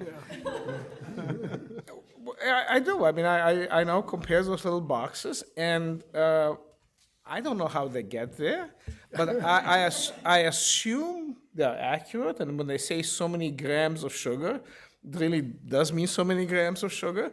And so it turns out to be exceedingly useful stuff, not something I would have thought would be the government should require, but now I'm sort of glad they do. So I was on the staff of the Energy and Commerce Committee, and I was the staffer who wrote that law. But let me tell you why it got through. It had bipartisan support because we had many sort of 50, 60-year-old members of Congress who were offended by the fact that they could not figure out how much sodium was in their food. And that's why it passed. They were completely offended, and it got very, very broad support. And the carbs. Carbs too. But it was the salt that they really cared about because they were watching their blood pressure. Now it's the carbs. Yeah. So, But, just on this, I'm sorry. go ahead, please. Just on the question, I mean, we think it's important that the speech prohibition here applies to the manufacturer selling the product. It doesn't apply to anybody else who's talking about it. And so in that sense, there's an attempt to make it very narrow. I think the vulnerability, and the thing that's always really hard about this on the so-called off-label use is doctors are free, and it's really seen as an important part of medical practice that doctors can prescribe off-label, and yet we're telling the manufacturers that they can't talk about it. And it's very, very tricky to kind of explain this balance that Congress has drawn. to try to preserve the incentive to actually do the research and yet let the doctors practice medicine. But that's to me the hardest part. I just want to make it, cross-cutting issues are going to keep coming up in each of the panels, but some of the questions about medical marijuana will come up in our panel tomorrow morning about the regulation of professional speech, and some of these issues about food labeling will come up in our next panel, because there are really now very important issues about the freedom that the government has to in fact require labels, particularly if those labels start to condense information in a way that the government thinks is helpful to consumers, but that companies may object to. So please. I think that might be my question waits for the next panel, but I was going to ask Judge Kaczynski, you had a focus on the right of the consumer to hear. And the tests that have developed seem to focus more on an intrusion on the right of the commercial speaker. And do you think that focusing on the speaker is an appropriate proxy for protecting the consumer? Insofar as there are sort of contiguous rights or complementary rights, I think it somewhat close, but I think it is better to, it would be more useful to focus on the right to hear, and that might reach a different result. I mean, it may be that it's, again, not to speak to a particular case, it may be perfectly okay for or maybe appropriate from the point of view of the patient for drug companies to make available information about off-label use, but that doesn't mean they have to scream it. It doesn't mean they have to spend billions or millions of dollars on it. And again, I don't want to comment on any pending cases, but if you view it as the right of the speaker to speak, then it's very hard to sort of set a limit on it and say, well, if you have a right to speak, you have a right to speak. If the question is viewed from the perspective of the consumer, and that is the right to get an informed decision from his doctor, then maybe the balance would be different. Let me just add one thing. If you look at pharmacy board in the early cases, the perspective the court used was the right of the listener, not the right of the speaker. And the court was quite emphatic about that. And I very much agree with Judge Kaczynski that the lens makes a big difference. There was no speaker in pharmacy board. There were a bunch of old ladies who were driving around Northern Virginia comparing prices at pharmacies because they couldn't otherwise find out what the price of prescription drugs are. And I think one of the dangerous moves that's happened in the commercial speech doctrine, and I think your question really sort of nails it, is that at some point, and I think Thompson is really one of the key cases, the court really shifts its lens and is talking about the rights of the speaker. At the same time the pharmacy board case was being litigated, drug stores were suing, challenging the same prohibition, and they lost. They were making, essentially economic due process cases. They lost. And the pharmacy board case went up. And you can see in the Sorrell case the extension of this thinking to its next extreme, which is that because in the Sorrell case they actually, they apply a heightened scrutiny above intermediate scrutiny because of the speaker-specific restrictions in Sorrell. And well, but that's the problem that Bill is getting at. Sorrell implies that that's a viewpoint discrimination. Yeah.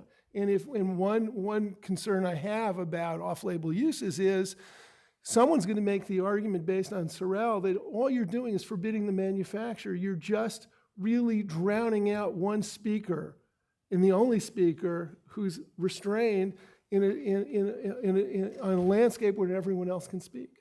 And I think we overread Sorrell for a variety of reasons, but I think that's a danger. Well, and Justice Breyer, I think in his dissent in that case, points out that this is all commercial regulation, and a lot of the regulatory state targets just one kind of speaker. If you're regulating, utility companies, it's only the utility companies that you're regulating. Everybody else can say X, Y, or Z about electricity, but only. So, this is a much deeper problem than even just for Coronia. Okay.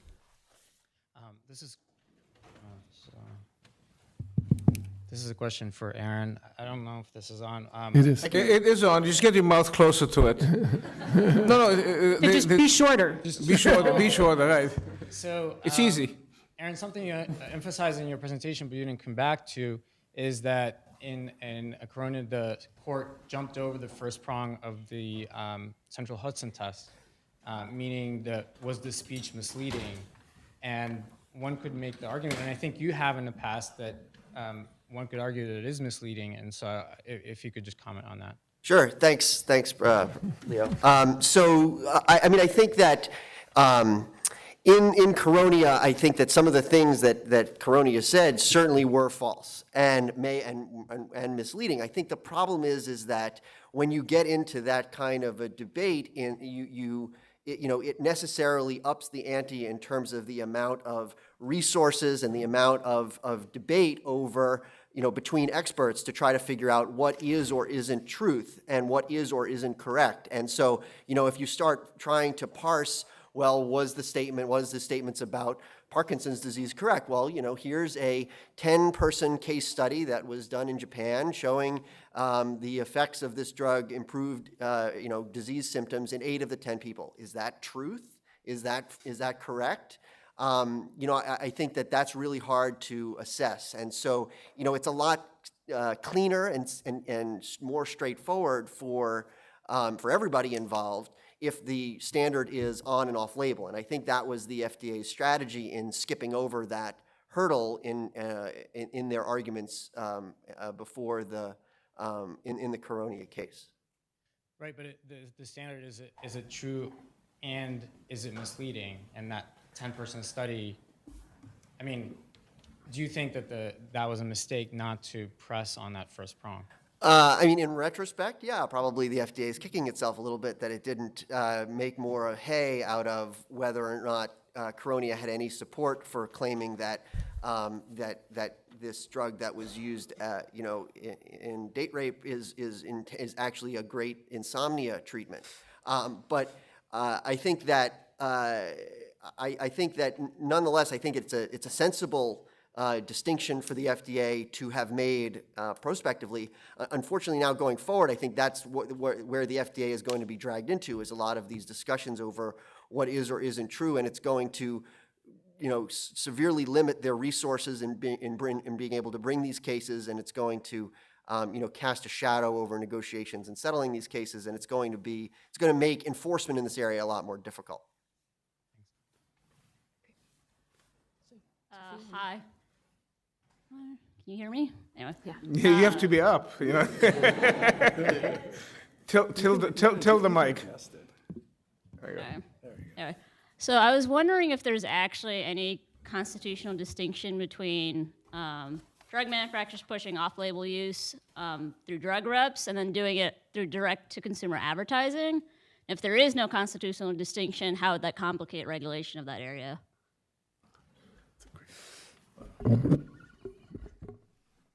Well, I don't think there's a constitutional distinction. I will tell you, regulation of drug reps is very, very difficult as a practical matter for obvious reasons. And that's why these cases typically are not against the drug rep. They're against the company because the company has produced training materials and other kinds of evidence.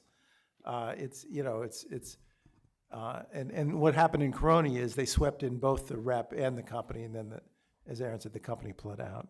So, I don't think that there's constitutional difference. I think that if you're a drug company who is direct-to-consumer advertising off-label uses, you are a pretty stupid drug company, because that is a very public statement about something that is, at least for as we sit here right now, this minute, not something you are allowed to do. So I think that a lot of the off-label promotion that goes on in a subterranean way through drug reps and through, in this new era, through internet advertising and other mechanisms that are less obvious to regulators. And so that's why a lot of this tends to occur through drug reps.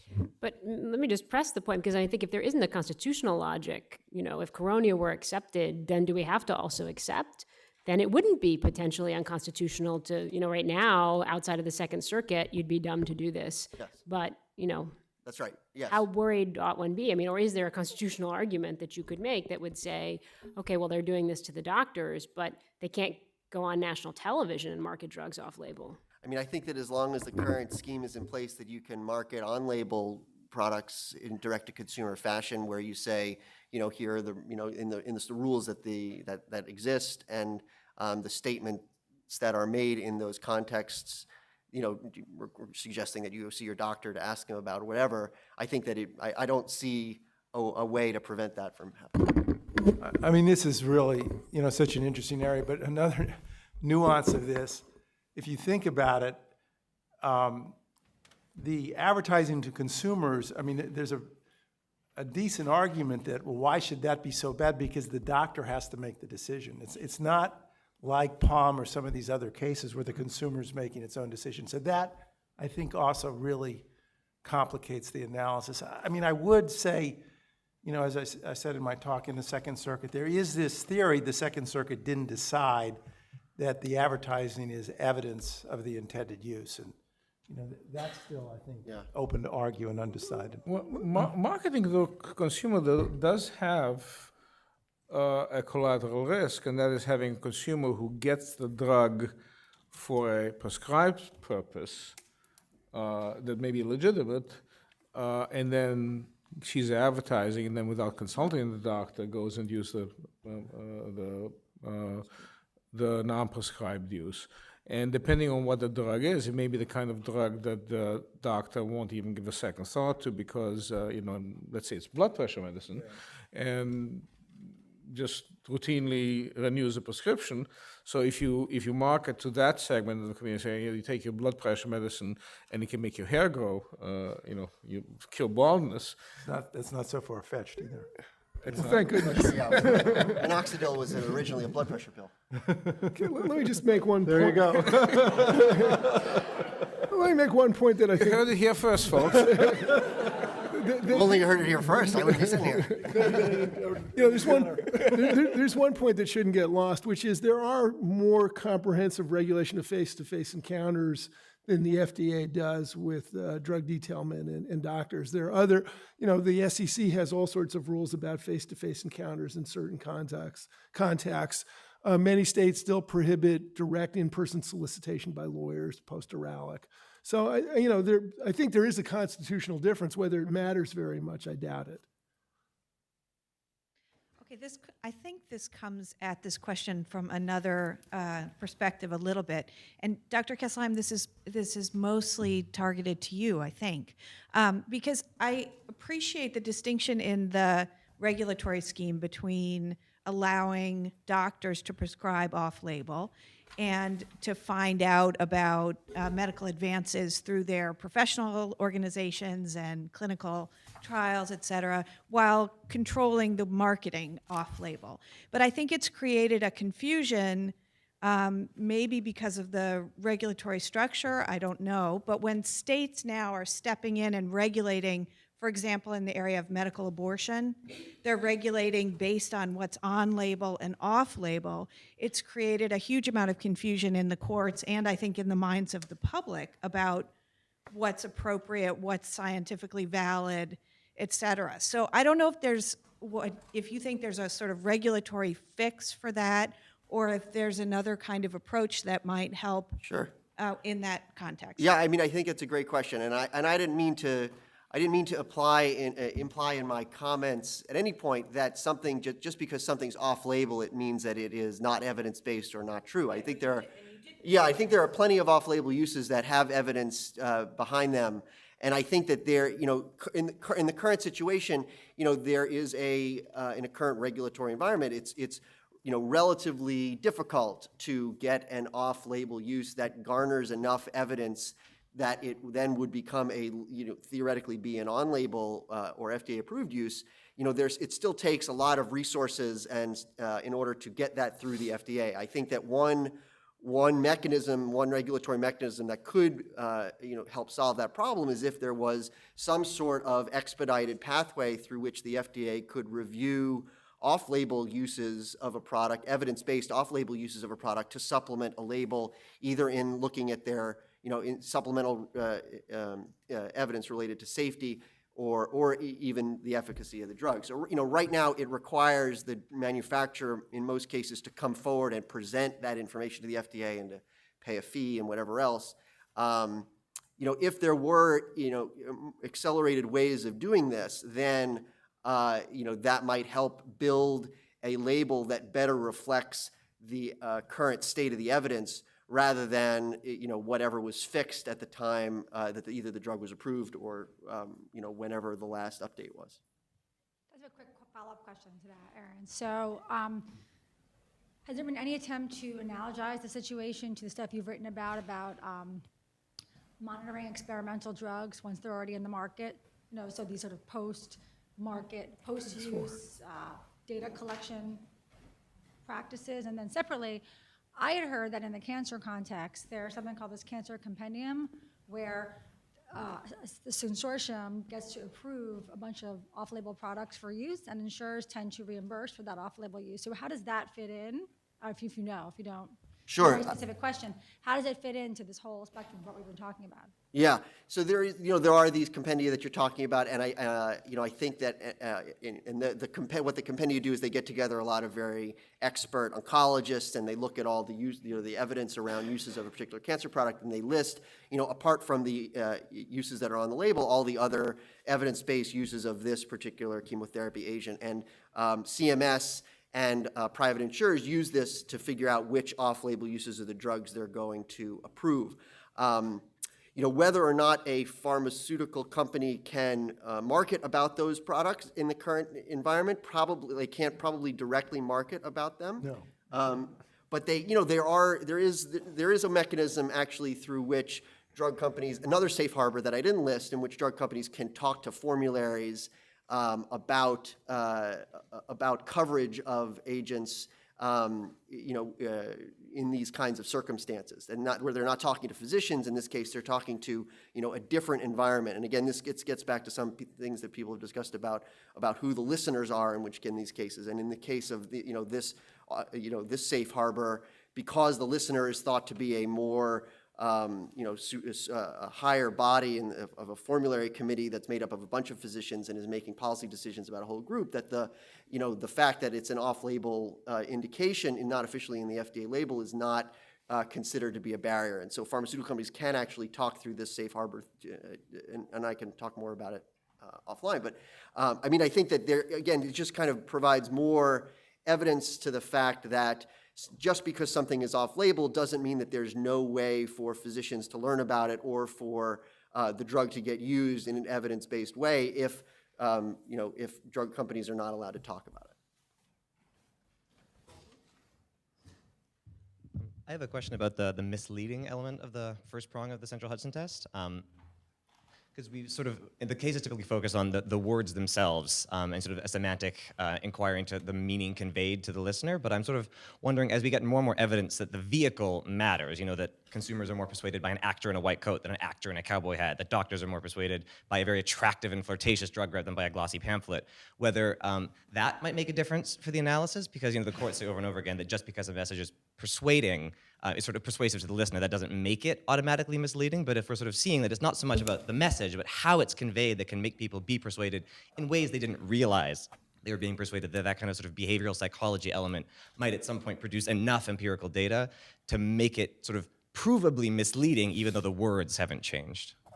So let me take that one on. First of all, the first prong of Central Hudson is not the kind of get-out-of-jail-free card for regulatory agencies you might think, because they have the burden at that stage in order to sort of dispense with the remainder of the Central Hudson test. And they're really, the world of claims really sort of divides neatly into two different packages. One are express claims. Those are claims in which the words are clear and there's no dispute about the meaning of the claim. And that, those claims are often easily provable false or not. But then there are implied claims. A lot of the claims that Palm made were implied claims. They were also what we call establishment claims, because they boasted they were supported by medical evidence. And on those claims, the government has the burden of interpretation. And while the courts give some degree of deference to the agency, it's not conclusive. And so sometimes in cases where there's an implied claim, the burden is on the agency to prove that a significant percentage of consumers understand the claim in a way that's misleading. And we do consumer surveys and get other evidence to support our enforcement actions when we go after implied claims. I don't know whether that's fully responsive to your question, but So just let's say a company makes a claim, take this drug, use it off-label, it will reduce your risk of prostate cancer. And they've got a single study, and it's in 50 people, and it actually showed that. But anybody in this field would know that that's just not enough people. It's not statistically significant. It's really not valid.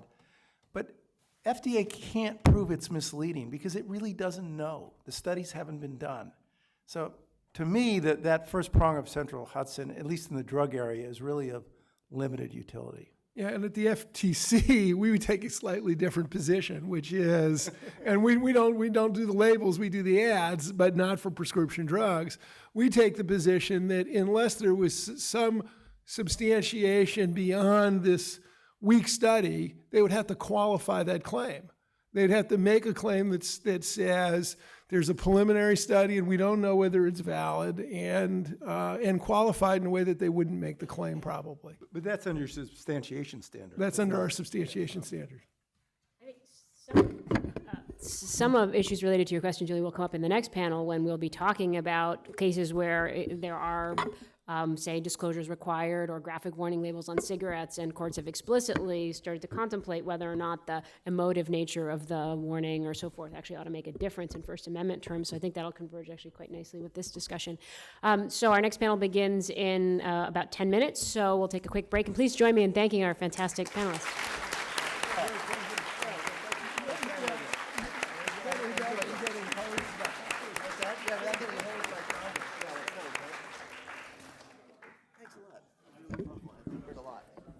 Somebody uses the nutrition label.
things. Are you anti-coffee or coffee is okay for my nutrition perspective? I know I can find my food.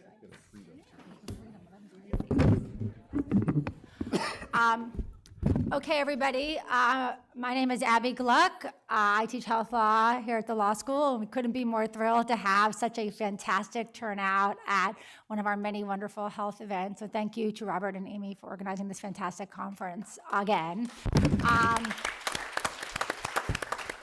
We're going to try to keep this panel as rowdy as the last one, maybe even a little rowdier.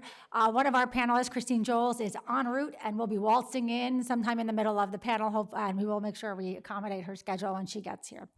So this panel is on health behaviors, and the basic theme of the panel is to look at the use of public health campaigns or other strategies that are designed to influence people's choices on matters relating to health, things like calorie count efforts, graphic cigarette warning campaigns, and mandatory ultrasound viewing laws, and our panelists are going to talk about these and a lot more. So we have a wonderful, distinguished, and very interdisciplinary panel for this conference. They have very long bios. I'm going to give a very brief version so we save the time for them and not for me.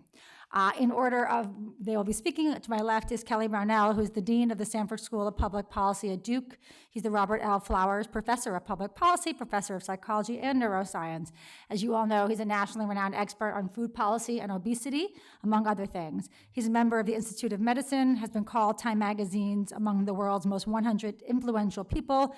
And before he left for Duke, we had the good fortune of having him here at Yale, where he ran the very widely respected Rudd Center for Food Policy and Obesity, which I had the pleasure of doing some work with in my time in government.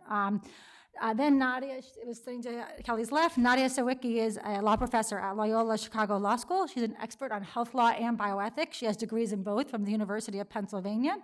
Nadia's research focuses on the appropriate use of persuasion by state actors, the law's recognition of legal rights to recovery for invasion of contested harms, and definitions of professional roles and ethical norms in medicine. Her articles have been published in a variety of very interdisciplinary journals, ranging from the Pennsylvania Law Review's Constitutional Law volume to the New England Journal of Medicine. Christine Joles is the missing link. She's the Gordon Bradford Twitty Professor in Law and Organization here at Yale. She also happens to be the director of the Law and Economics program at the National Bureau of Economic Research in Cambridge, where she's coming from right now. She's a graduate of Harvard, a PhD from MIT in economics, former law clerk to Justice Scalia on the Supreme Court, and she's a nationally recognized expert in a variety of areas, but is particularly relevant to this panel. She's an expert in behavioral law and economics. And finally, Ted Merman, at the very left, is the co-founder and executive director of the Public Good Law Center, where he litigates consumer protection, First Amendment, and civil rights cases for the past decade. Prior to founding Public Good, Ted served for 8 years as a deputy attorney general in California, where he engaged in a wide array of high-profile litigation efforts on consumer issues. And he also wrote many amicus briefs on behalf of the state of California and many other states on areas directly related to this panel, including deceptive advertising, tobacco promotion, and digital marketing. He's a graduate of Berkeley Law School, as well as a very small college here in New Haven, Connecticut. Yes. Okay, so with that, we will start with Kelly, and you will have Julian in the striped shirt. We'll give you a 12-minute signal, and that'll be a 3-minute warning till the end. All right, thank you. I'm delighted to be here. I was pleased to be asked to come to the meeting and to be with so many distinguished legal minds and other people in public health to talk about issues of great concern to the public good. The reason I'm really here today is to plead with you to pay attention to the issues that we're going to be talking about on this panel, because there hasn't been enough legal attention paid to them over the years, and I think it's really hurt our field, not in a negative way, but it's nice that the legal profession is now paying attention, and I think we can accomplish a lot. As Abby said in my introduction, I'm at Duke University after being at Yale for 23 years. The picture that you see here on the left is the Sanford School of Public Policy, where I now live, and in the foreground there is the Duke Law School, which is right across the street from us. So that establishes the extent of my legal credentials. The law school is right across the street. So I'm really going to talk about this from a public health point of view and try to set the food marketing to children in context. Behind the orange boxes that you see there, you're going to see the expected increases in diabetes in the US, India, and China between now and the year 2030. In the US, we're expecting this kind of an increase, which is really alarming given the high base rate we have diabetes already. But in China, the numbers will look like this, and in India, the numbers will look like this. So when we talk about the drivers of the obesity problem and poor nutrition in general, we have to think not only domestically, but what's happening around the world. And given how difficult it is to regulate marketing in the U.S., there are opportunities to do things outside the U.S. that will provide a database for why it might be important to do things here. You talk about what's going on around the company, around the world with food and nutrition issues. We see lots of exploitation. Food companies are doing precisely what the tobacco companies did. Tobacco companies knew they were going to get hammered in the United States. It was going to hurt business a lot, so all their profits were going to come from the developing world. You see things like this going on, where the food companies are crowing about their success in emerging markets, which of course is a euphemism for the developing world. And so practices that may at some point be curtailed in the U.S. are likely to flourish in the rest of the world. So we have to keep an eye not only on our country, but what happens elsewhere. I don't think it's too harsh to say that we live in a toxic food environment, and then marketing is a very important part of that. When I was at the Rudd Center that Abby was kind enough to mention, we did an awful lot of work on food marketing, and the group there is still working hard on issues of food marketing. And if you go to the Rudd Center website that you see down there on the bottom of the slide, they have an awful lot of information that provides the scientific base that documents who's being marketed to, how much marketing is occurring, and what impact it's having. Any of you who have paid attention to marketing from a business point of view will have heard of the 4 Ps.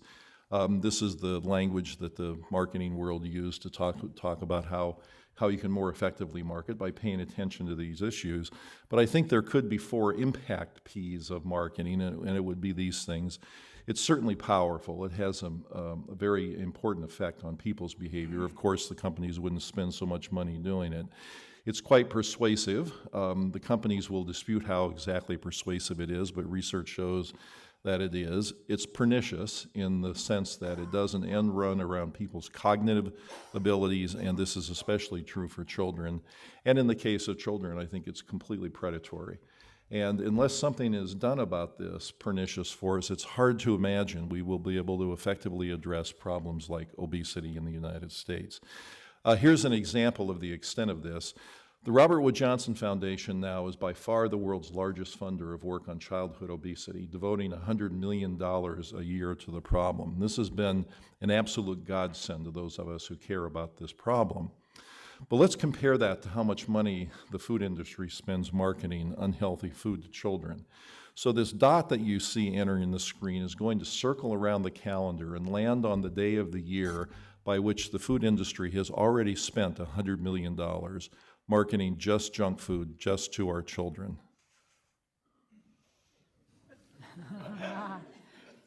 And it turns out to be January 4th. So you can get a sense of the overwhelming nature of this, even if it's not terribly effective. The sheer amount of it is overwhelming the ability of public health efforts to address the obesity problem. By the way, I hope you appreciate how that dot circled around the screen. It took me a long time to figure out how to do that.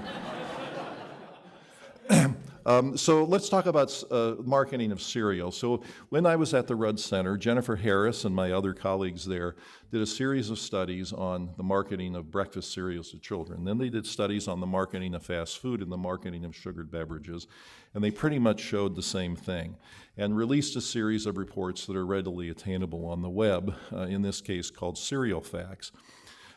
If we think of the marketing of cereal to children, and again, this would apply to fast food and sugared beverages as well, and many other things, we can look at how much marketing there's done of healthy choices versus unhealthy choices.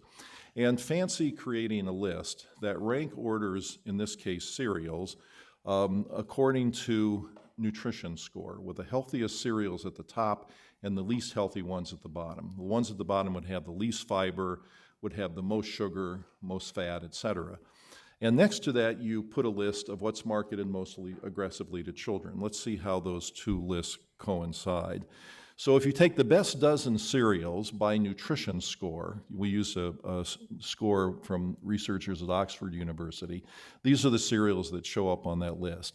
And let's look to see how much marketing is done on TV, on children's websites and on something that the companies call advergaming. So these are company-related websites that the kids go to and play games.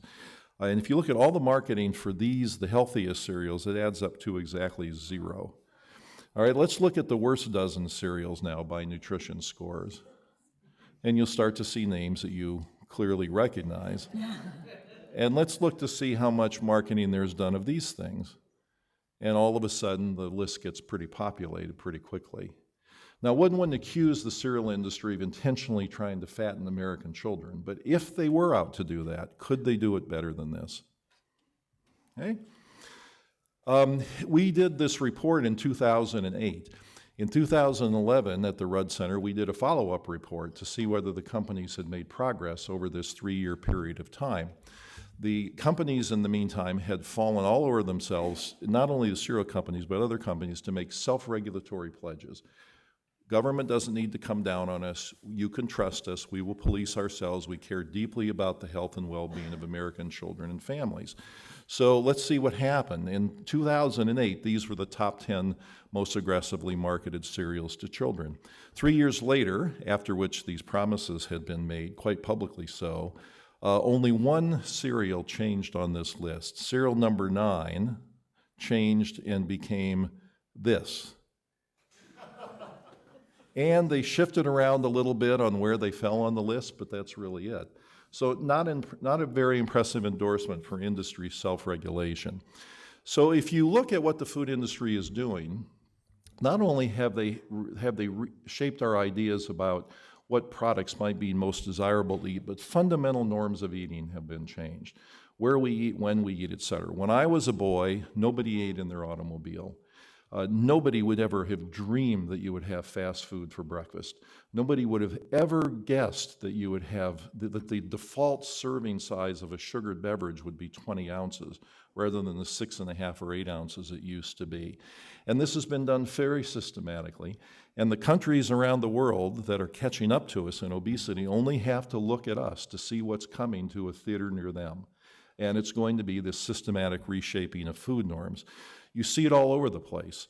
The fast food companies introduced fast food for breakfast, and now what Taco Bell has done and the other fast food restaurants is saying that you should have a fourth meal, and this is the meal between dinner and breakfast. So not only are they saying it's okay to eat late at night, even after midnight, but that fast food is what's acceptable to eat. So these have a fundamental impact on people's sense of what they're eating. And you just see it in many, many ways. Many of you might have seen this, Pizza Hut. So guess what's baked into that crust surrounding the pizza? Cheese? No, old school. How about a hot dog?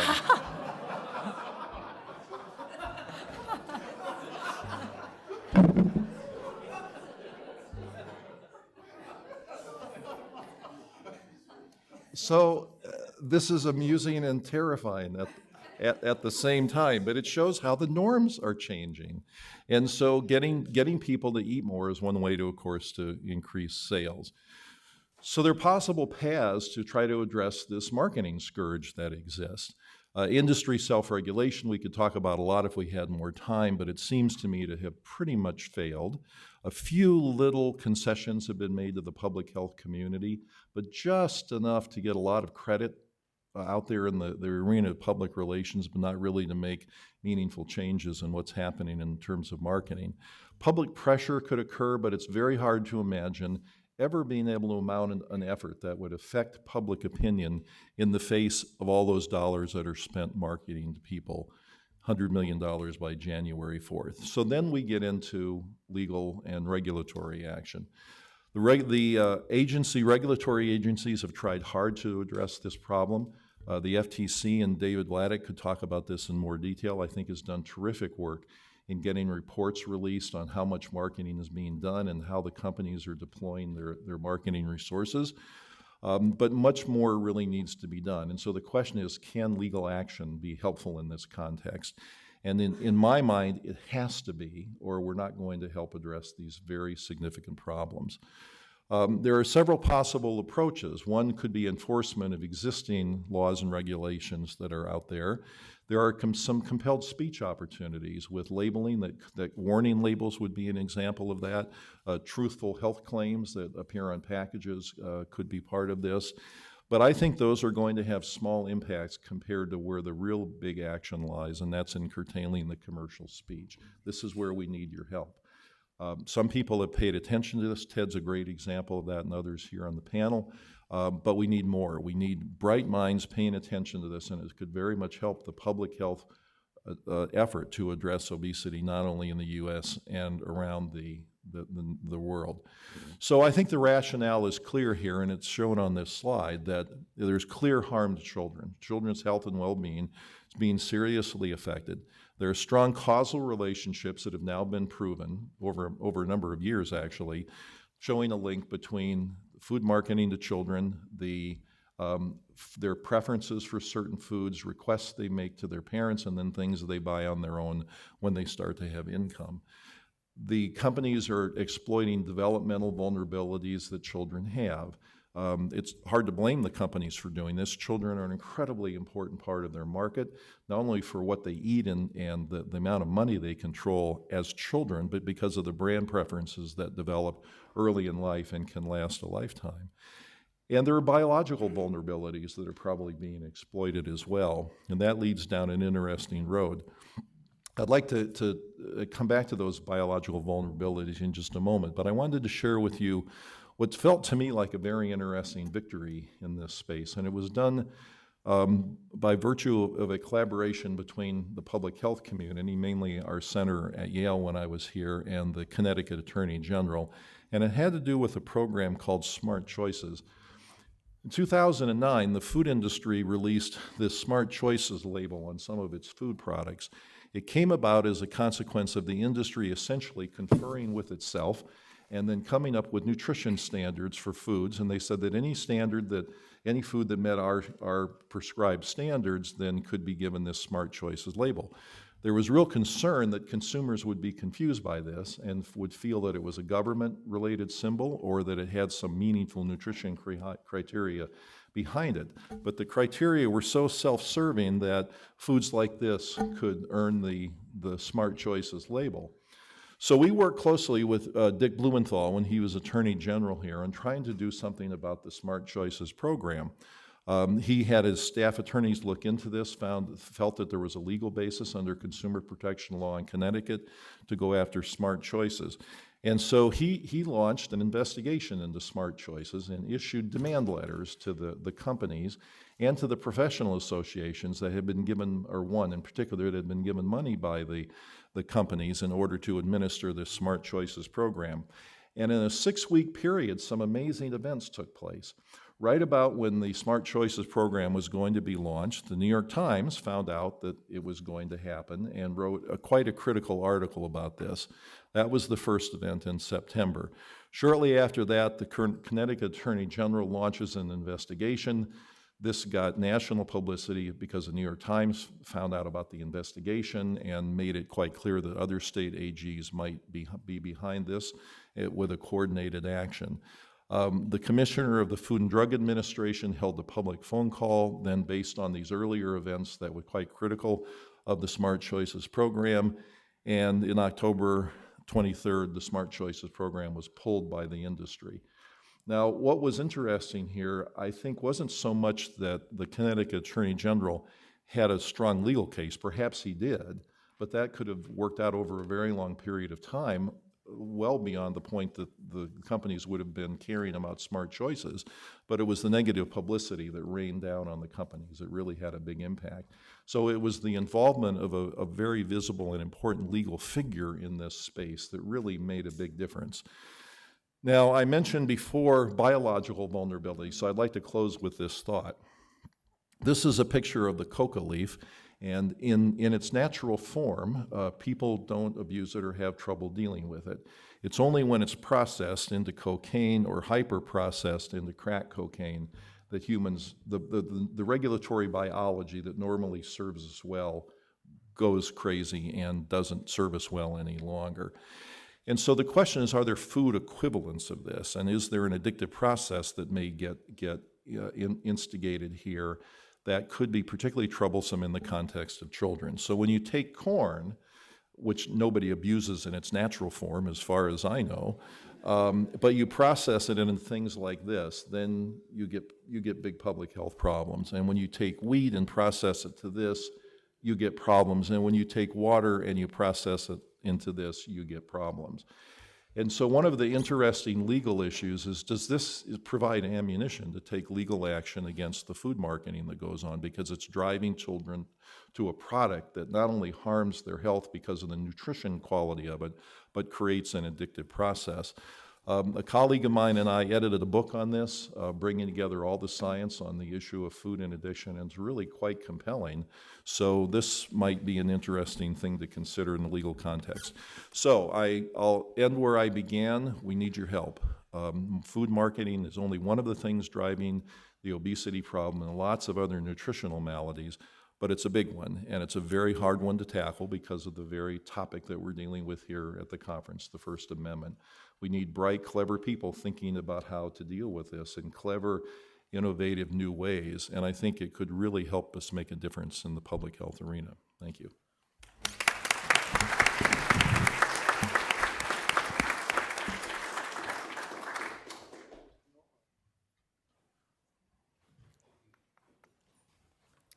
I'm not sure whether my graphics are going to be quite as compelling as yours.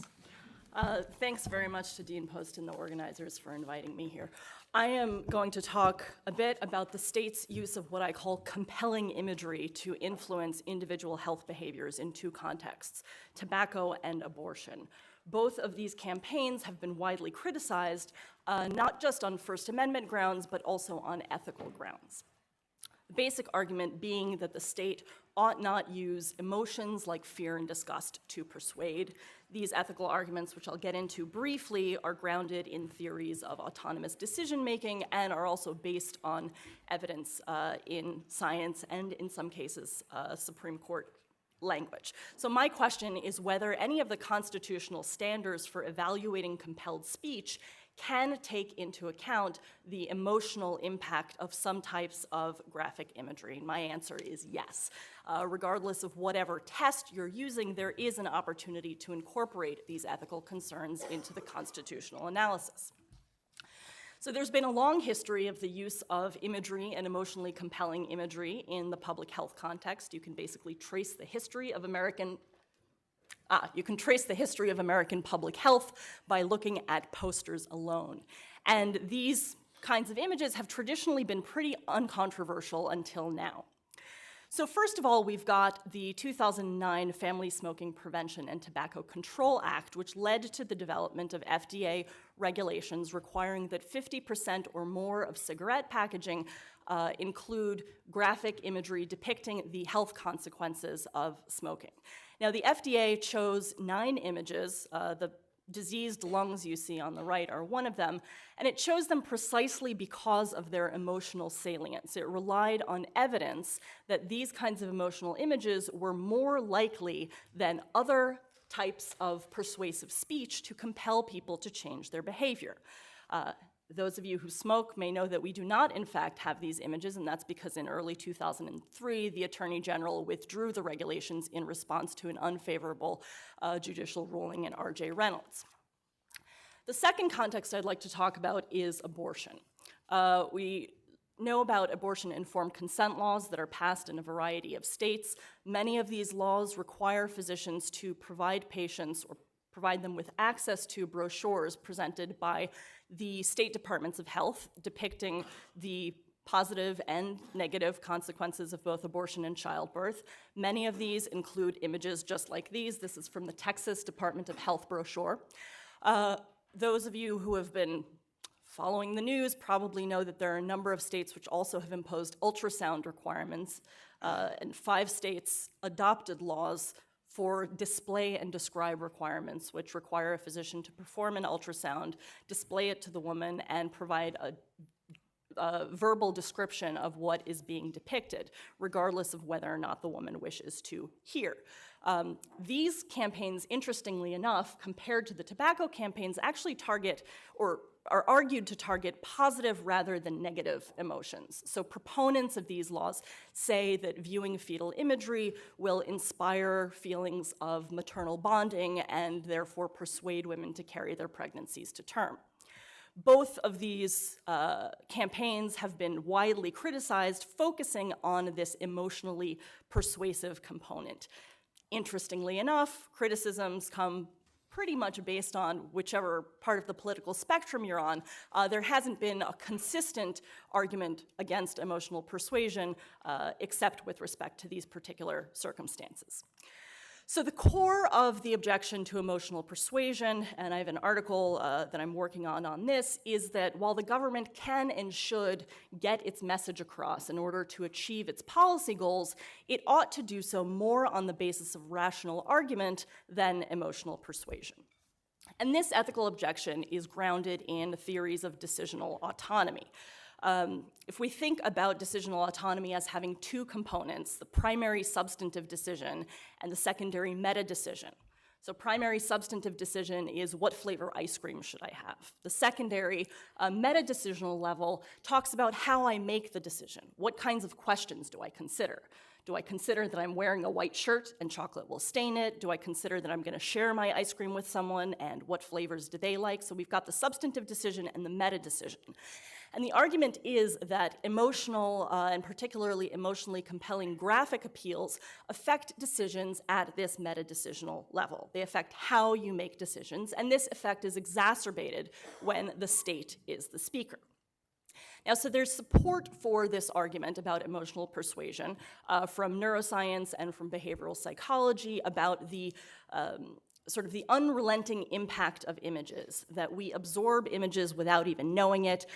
Images are harder to avoid, they imprint almost instantly, and they have an unavoidable impact on future decision making. In other contexts also, some Supreme Court language has suggested as much, and Amy Adler's work on obscenity provides some good examples of this. I'd also refer you to West Virginia Barnett, where the court talked about symbols like the American flag creating, quote, a shortcut from mind to mind. Again, there the idea is about the state's reliance on non-rational impacts to have an effect. Now, although these arguments are prominent in the ethical literature, they haven't been reflected consistently in terms of the constitutional analysis. And that's because the parties are arguing on compelled speech grounds, which, as the previous panel mentioned, when we talk about speech restrictions, we're talking more about the effect on the speaker rather than the listener. Now, in the lawsuits that have resulted in substantive decisions in the tobacco and ultrasound context, courts have varied in the level of scrutiny that I've applied, and I'm not taking a stand as to which is the appropriate one, but I am going to demonstrate that regardless of the level of scrutiny you use, there is an opportunity to include arguments about emotional persuasion. So first, narrow tailoring. Both the central Hudson test and strict scrutiny, which has been applied to some of the abortion ultrasound cases, ask about the tailoring of the government's speech mandate to the ultimate goals. Central Hudson, does it directly advance a government interest in the least extensive way possible? Strict scrutiny, whether the speech mandate is narrowly tailored. And under both of these tests, you can consider whether other means of communication might be better in terms of not running afoul of this objection. So in discount tobacco, the dissent claimed that, and of course the majority rejected this, but claimed that the tobacco images were not reasonably tailored because they attempted to flagrantly manipulate the emotions of consumers. Likewise, in one of the abortion ultrasound cases, the court recognized the risk of psychological harm from delivery of a message in an emotional way and suggested that there might be a different mode of delivery that would be less harmful. Another opportunity to bring in concerns about emotional persuasion into the constitutional analysis is the question of truthfulness and whether something is misleading, whether something is controversial. The Zauderer test asks whether the information being conveyed is purely factual and uncontroversial. Central Hudson wants the test to be true and not misleading, and the same goes for the Casey standard in the ultrasound cases. So we might want to consider whether emotional graphic images count as truthful and not misleading. And this is something that the previous panel discussed briefly. In R.J. Reynolds, the decision opposing the FDA's regulations, the court did find this and found that the inflammatory nature of these graphic appeals meant that they didn't impart purely factual and uncontroversial information. Discount tobacco, the Sixth Circuit rejected this, but again, the dissent relied on this flagrant manipulation and said that means you're manipulating not on the basis of facts. On the abortion side, you can also take a cue from some of the conversation between the Fifth Circuit and Judge Sparks of the Western District of Texas. The Fifth Circuit said that the ultrasound images displayed to women are truthful and not misleading.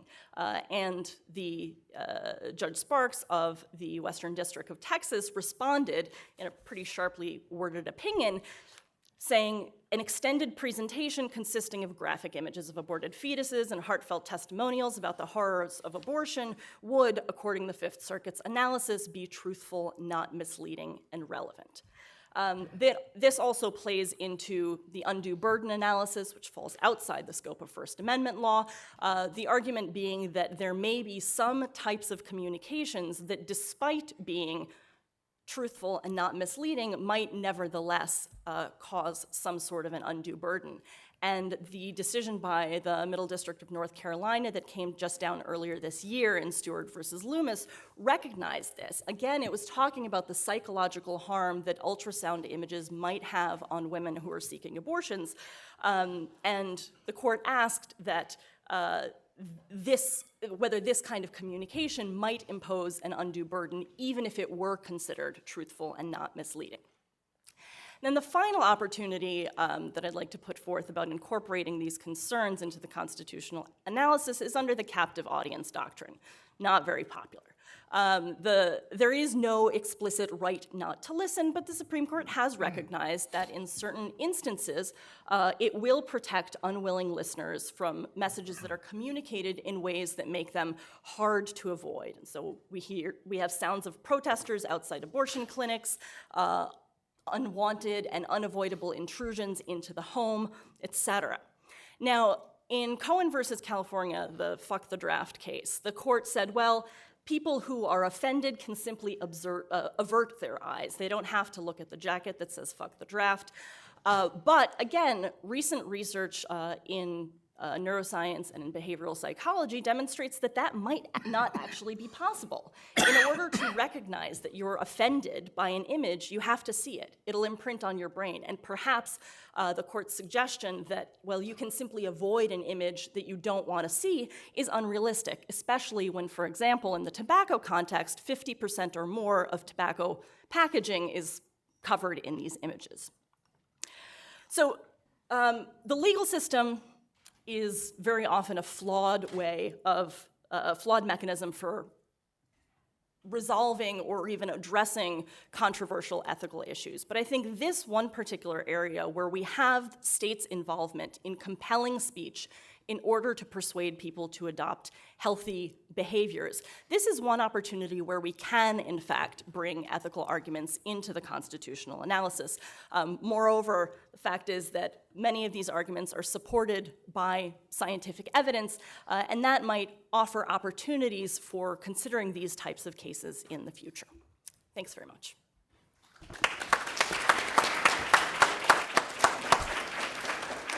Since we're talking about behavior, we have Christine Joels, who has come just in the nick of time. And Christine, do you need a PowerPoint loaded or anything? Yeah, I can just do it first. You've been introduced already, so.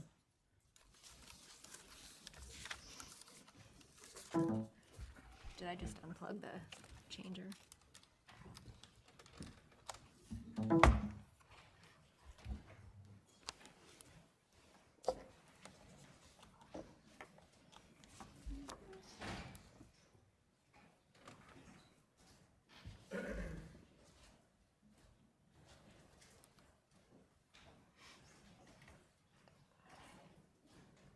it's ready to use, so how do I?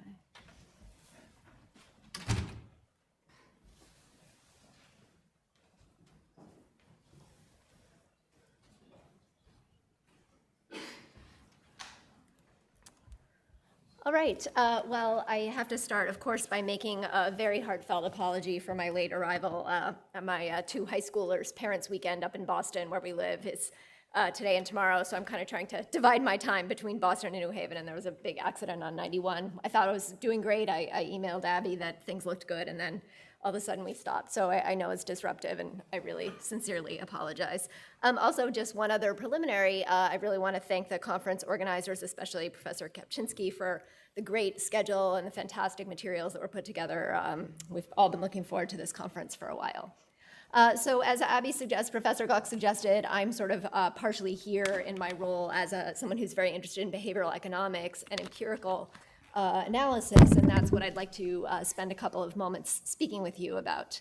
Law, of course, in many different ways is concerned with the availability and allocation of information, and we're all very familiar with mandated information disclosures or warnings on tobacco packages, food packages, and other products, and in significant part, at least, what these target is factually erroneous perceptions among consumers. Of course, these mandates may have other goals as well, but reducing factually erroneous perceptions is a readily accepted goal under the First Amendment. And of course, as was just being discussed, a big question is, well, what does it mean to reduce people's misperceptions, or what is truthful information? And what I'd like to do in our time in the next few minutes is describe some empirical evidence that behavioral economics and adjacent disciplines have tried to develop to address this question, instead of in a kind of a priori way, instead in a more thoroughgoing empirical way. I'm specifically going to focus, and this kind of grows out of the tobacco example that's already been discussed, on the role of pictorial material in mandated disclosures. There is some language in some of the tobacco court decisions suggesting, and this is a familiar idea in other areas of law as well, that pictures are sort of more dangerous from a First Amendment perspective. Maybe they play with our emotions, they're not rational. Several of my colleagues here have had lengthy discussions about, well, if you are making a statement in words, you are reasoning with someone. And if you're presenting material in a non-textual format, that somehow raises suspicions that we're not reasoning, and of course the tobacco images, because they're so arresting, make this even more of a concern. So what I want to do is kind of, I'll reference some empirical work I did on the tobacco disclosures at the end, but I wanted to sort of normalize this by looking at a bunch of other forms of pictorial material in legally mandated disclosures, and look at what we know about the effects of that on people's, the accuracy of people's factual perceptions. I'm going to mostly talk about nutrition labeling today. I definitely am not an expert in the field, as are other people in this room and on this panel, so I would love any follow-ups or additions to the material I'm about to describe. But a number of countries around the world have experimented recently with mandating, in addition or instead of the detailed nutrition facts label that we're familiar with in the States, a kind of pictorial representation of the health components or unhealthfulness components of a food. This is called the nutrition star that is on this slide, and I'm going to focus on a thing that is commonly referred to as nutrition traffic light labeling. And I focus on that because of the great empirical evidence that's available on people's factual perceptions under this kind of pictorial element. So obviously red means the food is bad on the dimension, and green means the food is good on the dimension in question. This, to my knowledge, was originally developed in a great depth in the UK, has also been legally mandated in other countries, most recently Ecuador. My understanding is that it's used kind of in a voluntary arrangement in the UK. But the UK has done a lot of work on this and has a tremendous amount of empirical evidence that I draw on. So we have a large sample, almost 3,000 UK adults who are people responsible for grocery shopping, and a very tight set of studies that randomly assign people to either view the label that you just saw with the traffic light coloring, or an otherwise completely identical label, same numbers, same dimensions, same everything, but just no red, green, or amber. And I'm interested in these kind of tight tests because they really go to, they very precisely allow us to look at, is there an informational component of non-text material on a disclosure?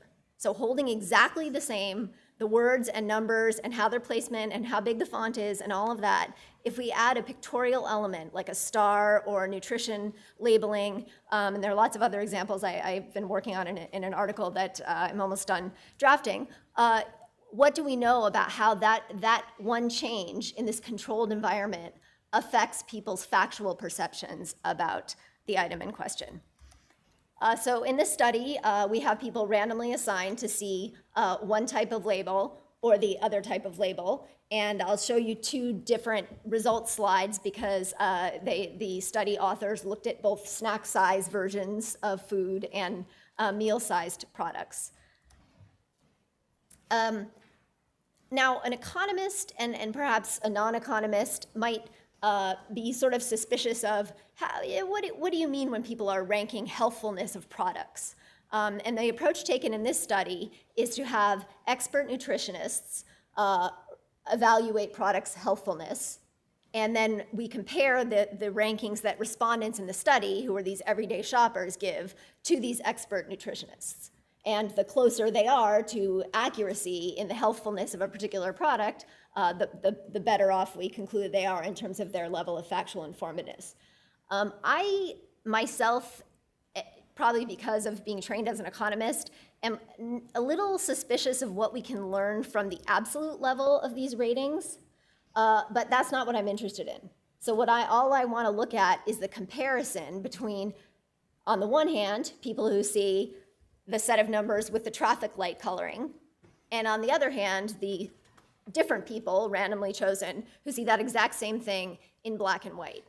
And whether or not I'm thrilled with the measure of how accurately they're informed about the healthfulness, I certainly feel confident that I see a difference between those two, and I see the traffic light folks doing significantly better.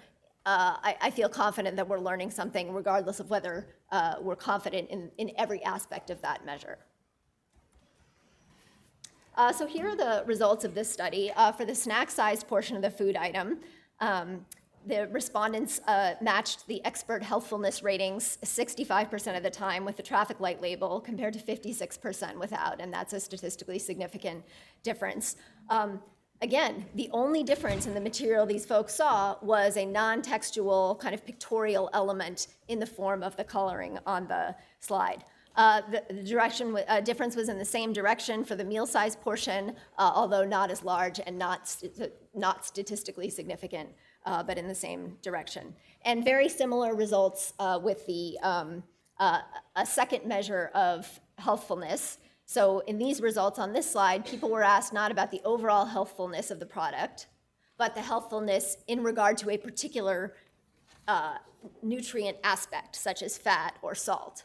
And very similar to before, the snack size portion, both the snack size portion and the meal size portion, we see more correct answers with the addition of the traffic light labeling than without. And we see that to a greater degree and to a statistically significant degree for the snack size portion. These results are very similar to some other results that I present in the current article that I'm working on, and also in some already published results that I thought I would mention briefly here because I knew others on the panel would be talking about the tobacco warnings. So as has already been discussed, the FDA attempted to mandate warnings about cigarette risks that were accompanied by photos I've chosen one example here because this is one of the ones that performs the best on the empirical measures I'm looking at, which concern people's factual accuracy about smoking risks. So this study is methodologically very similar to the UK food labeling study. You have about 3,000 respondents who are stakeholders so in the UK study, we have people who actually are responsible for grocery shopping in their family. In this study, you have people who are smokers. And half of them receive a warning like what you see up here with a picture. And the other half receive just the textual statement, warning, tobacco smoke can harm your children. Now again, a lot of the First Amendment litigation on this type of material focused on the potentially manipulative or emotional aspects of these warnings, which are undeniable. But what I want to do is just join that conversation with an additional data point, which is that these warnings also make people more factually accurate in answering right and wrong questions. So in a sense, people are more likely to say 2 + 2 is 4 if they see the warning with the picture than if they see just the text. The specific question, there's a number of measures that I use, but this is the one that I like the best. The question asks respondents to express their level of agreement with the following statement. If I smoked a pack of cigarettes a day for more than 20 years, there is little health benefit to me quitting smoking. Now, to the best of my understanding, nobody who works on health and smoking thinks that's a correct statement. So agreeing with that is something that we're happy to say is making some kind of factual error. And in fact, there's a significantly different and lower level of agreement with that statement from people who see the picture and the text that I showed earlier than from people who just see the bottom 2 lines, warning tobacco smoke can harm your children. There are a few other measures in my 2013 article that also point in the same direction. Other measures that don't get to, is this upsetting? Is this disgusting? Should I quit smoking? No, they say, they ask you factual questions, and we see how people answer those factual questions, and we find time and time again that there is an uptick in accuracy in answering these questions when people have received a pictorial warning as opposed to a text-only warning. So in conclusion, I think this evidence from social science, behavioral economics, and other fields in social science allows us to consider, alongside the other factors that we're going to be exploring and have already started exploring at this conference, the perhaps slightly less heated but important question of how different forms of disclosure affect people's factual perceptions. And although we won't always have good empirical evidence on those questions, and we may need to have the kind of judicial speculation that we see in some of these opinions about whether these communications are informing people or terrorizing people, my vote is, instead of intelligent but ultimately untested speculation about those things, let's go to the data. And if we can find that a set of warnings that have a pictorial component, a non-textual component that doesn't have any rational aspect to it, if we find that people are more likely to correctly say 2 + 2 is 4 with that communication than with the words only of that communication and not the pictorial element, that's something that deserves some weight in the First Amendment balance that we're doing in a context like the Zouderer or Central Hudson commercial speech test. Thank you again for your attention, and again, I really give my most sincere and mortified apology for walking in so late.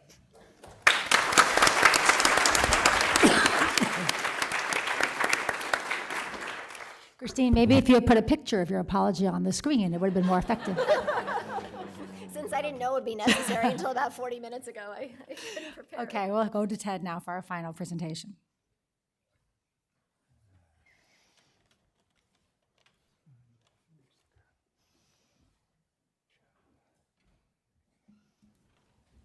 All right. I am Ted Merman. Thank you, Abby. I actually I developed the habit of filing amicus briefs at the California Attorney General's office. It's a habit I have not yet broken. And I have filed amicus briefs, in fact, in many of the cases that have been mentioned that are in the packet on behalf of some of the organizations that are in this room. If you don't recognize Ted Merman, some of them were filed under my nom de guerre, Seth E. Merman. I am not, however, Jonathan Merman, who in the New York Times yesterday called Tom Frieden a honey badger. I am proud to say that is my brother, who runs HIV and AIDS policy for the Centers for Disease Control and is just back from doing the same thing for Ebola in Sierra Leone. The title of this talk, with apologies to Daniel Kahneman, is on the screen. Another potential title is Government by Wishful Thinking. The connection that we're looking to establish, or I'm looking to establish here, is between these guys, those guys, and this. We begin with the apparently small but troubling misalignment between the stated commercial speech doctrine and the ability of certain audience members. The commercial speech doctrine posits intelligent and well-informed purchasing decisions. That's Virginia Pharmacy. Any of you who have ever had young children will attest that although they are endlessly and deeply brilliant, their purchasing decisions are not necessarily intelligent and well-informed. Cognitive research indicates that young children cannot effectively recognize the persuasive intent of advertising or apply the critical evaluation required to comprehend commercial messages. The First Amendment does not protect, and this is, I think, something that came up in the last panel. It's an important adverb. Inherently misleading commercial speech, or actually misleading commercial speech. That's what falls out under the first prong of Central Hudson. The determination whether an advertisement is misleading requires consideration of the legal sophistication of its audience. That's the Bates case that Judge Kaczynski mentioned.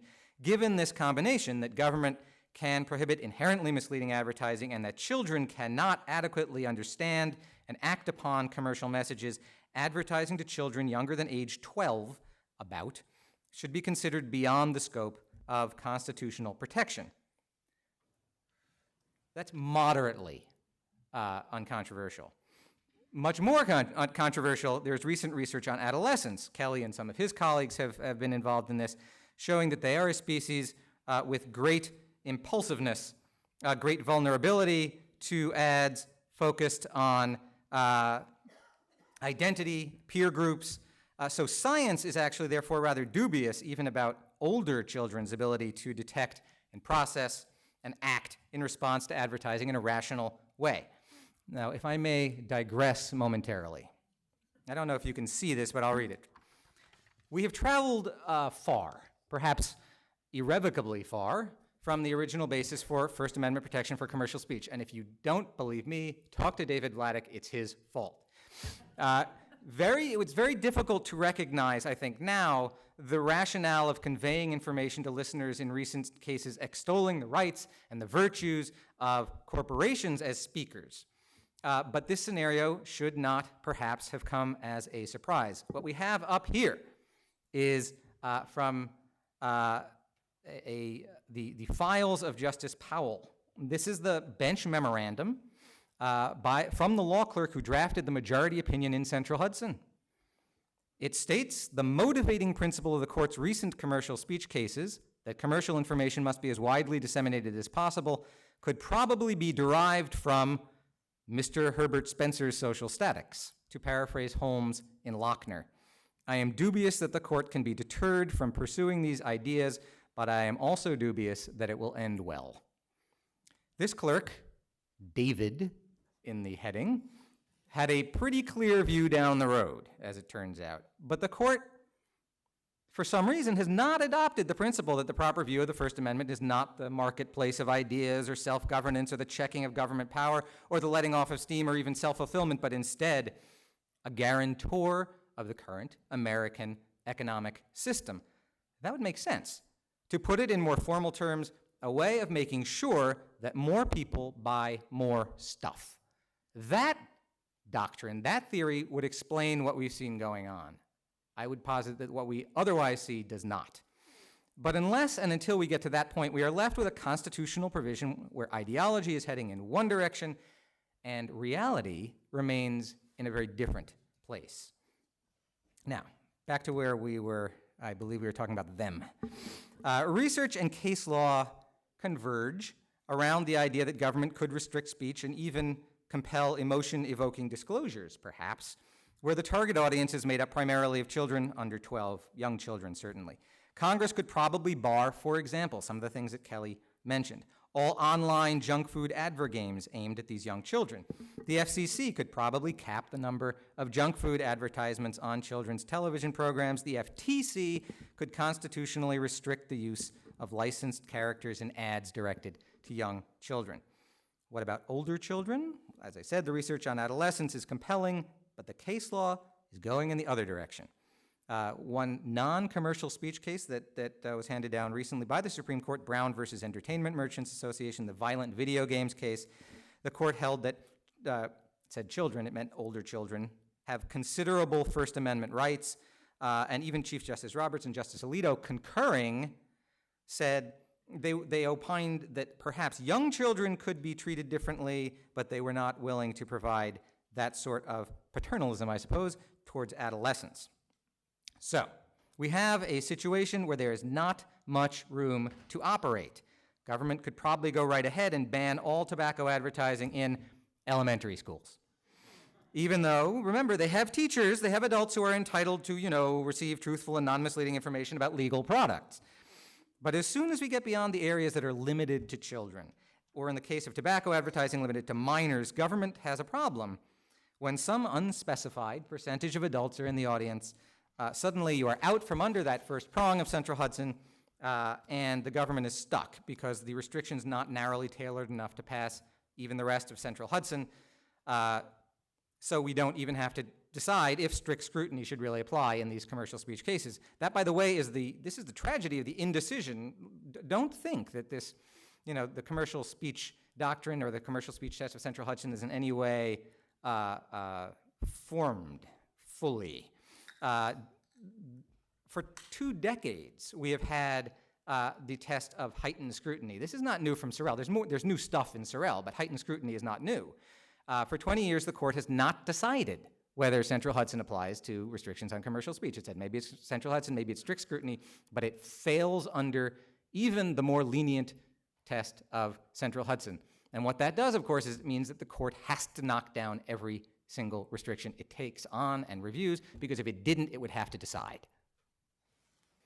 So, can we agree that we have a bit of a problem here? I think what we've heard from Kelly about the size of the issue is compelling. We have heard from Nadia and Christine about some of the thinking that might go into the response that Kelly has called for. There's a disparity. We have been fighting a rearguard action, that is for sure. And I think we've been doing it for too long. We are probably not going to be able to get done what Kelly says we need to do about even food marketing to children, because the #1 show among young children in the last decade, for example, was not SpongeBob, it was not Dora the Explorer, it was that. And there are, I believe, adults who also watched that show. To update the dictum from Butler, we may not reduce the cable box to that which is appropriate with the sandbox. So, maybe we should just do what we can and eliminate advertising on shows and in media dedicated just to kids. Well, the FTC tried that 35 years ago. It didn't go so well. Though the First Amendment didn't stand in the way of the program called KidVid, something else did. There was a massive, massive lobbying effort that effectively shut down the FTC temporarily, kept it in abeyance for a decade. We fast forward for 30 years, and this was in the packet of conference materials. Congress asks for a study by an interagency working group to look at nutritional standards for food marketing to children. It would just be advisory. Asked to chair the effort, the FTC. You can imagine how the FTC felt about this. And you probably see where this is going. They issued, on behalf of the FTC, the Department of Agriculture, CDC, and the FDA, a draft report for comment. Those draft guidelines then were in turn challenged on First Amendment grounds, even though they were just guidelines.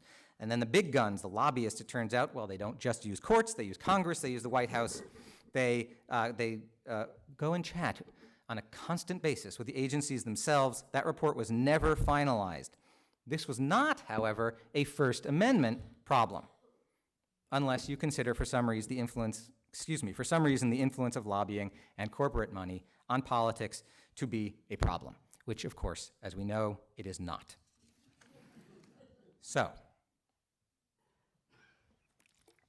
the First Amendment walls have closed in pretty tightly on public health officials and legislators. We can try to play with the limited room we have, but at the same time, I think we need to look at ways to get a little more space to operate, to push against and maybe make some holes in these walls. How? Well, there's much on the agenda at this conference about science. We have heard about the importance of scientific research in either establishing what government can and should require manufacturers to say, and in determining what advertisers cannot say if they can't substantiate their claims. For example, the iPant caffeine-impregnated anti-cellulite shapewear does not, as it turns out, actually help you lose weight. Nor, and I know I'm going to disappoint you, David mentioned this earlier, will pouring Sensa powder onto your food at each meal do the trick. So let's look at another way that science may be able to help in similar fashion by debunking myths. What happens when we look with some amount of scientific rigor, or perhaps simply impartial skepticism, at the myths that we and our courts, all courts but one, live by? We know that children can't understand and effectively discount advertising claims. Apparently, though, significant swaths of the American public, anyone who purchased the iPant, can't either. The problem does not end there, right? Daniel Kahneman and Cass Sunstein, Richard Thaler have established, I would say pretty convincingly, that Chicago school economic theory doesn't do a very good job of describing how humans, as opposed to the always rational econs, actually behave. All right, so maybe we need some disclosures to help clean up the potential deceptiveness. But no! Omri Ben-Shahar, Carl Schneider, Lauren Willis, and I would say Aaron Kesselheim, have shown us, again, pretty convincingly, that most disclosures simply do not work. If by working we mean conveying factual information to a reasonable consumer for purposes of making utility-maximizing decisions in the marketplace. Or if by working we mean people read them. Because neither one is the case. And yet, as a society, as a legal system, we rely on them. Defendants and courts welcome disclosures as a superior option to restrictions on speech because they add more information to the stream of commerce, but humans do not read them. And I would add, econs, who, as Kahneman says, know how to deal with the small print when it matters, don't actually exist. The emperor not only has no clothes, he doesn't actually exist. So let's return to the law. We have a system that is acting on a view of people as rational actors. We'll call them lexons, when in fact people are flawed and not very sharp humans. The system is protecting the wrong people. What is going on? There seems to be an ill match, a lack of reasonable fit, if you will, between the beings that the commercial speech doctrine posits and acts upon, lexons, and the actual humans who populate this society. There they are. Here's an interesting thing. This is not unique to the First Amendment. It runs throughout the law, and particularly throughout the law of public health. Take, for example, the story of HIV prevention policy in this country. Story of a government acting to respond to a population of idealized people who did not then and have not since ever existed. How many years was it before the federal government was willing to promote a prevention practice beyond monogamy, or even better, abstinence? Not until 5 years ago did the federal government permit funding of needle exchange programs for IV drug users, and 2 years after that, it changed its mind. Why? Because the ideal person in a high-risk group was strictly a victim, a hemophiliac kid who had to get blood products. It was not someone who used IV drugs. It was not someone who had multiple partners, and goodness knows it was not someone who had sex without a condom. But the problem is real people did those things. You know the old joke about the person who looks for her watch on the street where, a block over from where she lost it because the light is better there? That's what the government's doing. We're doing our duty. We're providing these public health services. We don't care if it doesn't help you. It's your fault. Don't talk to me. So what do we do? What can help? How about, and here, Kelly, I call upon you, reality, in the form of science or empirical evidence. Kelly says that You need lawyers. We say back to you, we need science. So studies showing the impact of condom use, at least under ideal conditions, in preventing transmission had an enormous impact in making, in changing government guidelines. Just this summer, the CDC issued a remarkable announcement in light of studies showing that Truvada, a combination of antiviral drugs, significantly reduced transmission among gay men who took it pre-exposure. The US government effectively gave the green light to the use of a drug that may increase casual sex. Its users are known affectionately as Truvada whores, and generally shatter whatever remains of the ideal image of a well-behaved person at risk of HIV infection in favor of a policy that responds to what people, humans, are actually doing and tries to save their lives. How can it be? How did that happen? It can be because scientific studies showed that incidence of infection dropped by between 50 and 90% for those taking Truvada. The science speaks for itself. Well, it turns out that the landscape, and I'll be brief, where government and public health meet is dotted by illustrations of the idealized real human dilemma. For those of you who at any time in your lives have lived in New York City, this may be a familiar image. Decades ago, it was common on hot days in summer to see people in landlocked urban neighborhoods playing in the streets in the wild flow of a totally open fire hydrant. The city fought these vandals. It turned off the hydrants. It installed safety locks. It arrested people. None of those measures worked. And then someone had the nutty idea of actually looking at why people were opening the hydrants. It turned out that they were hot.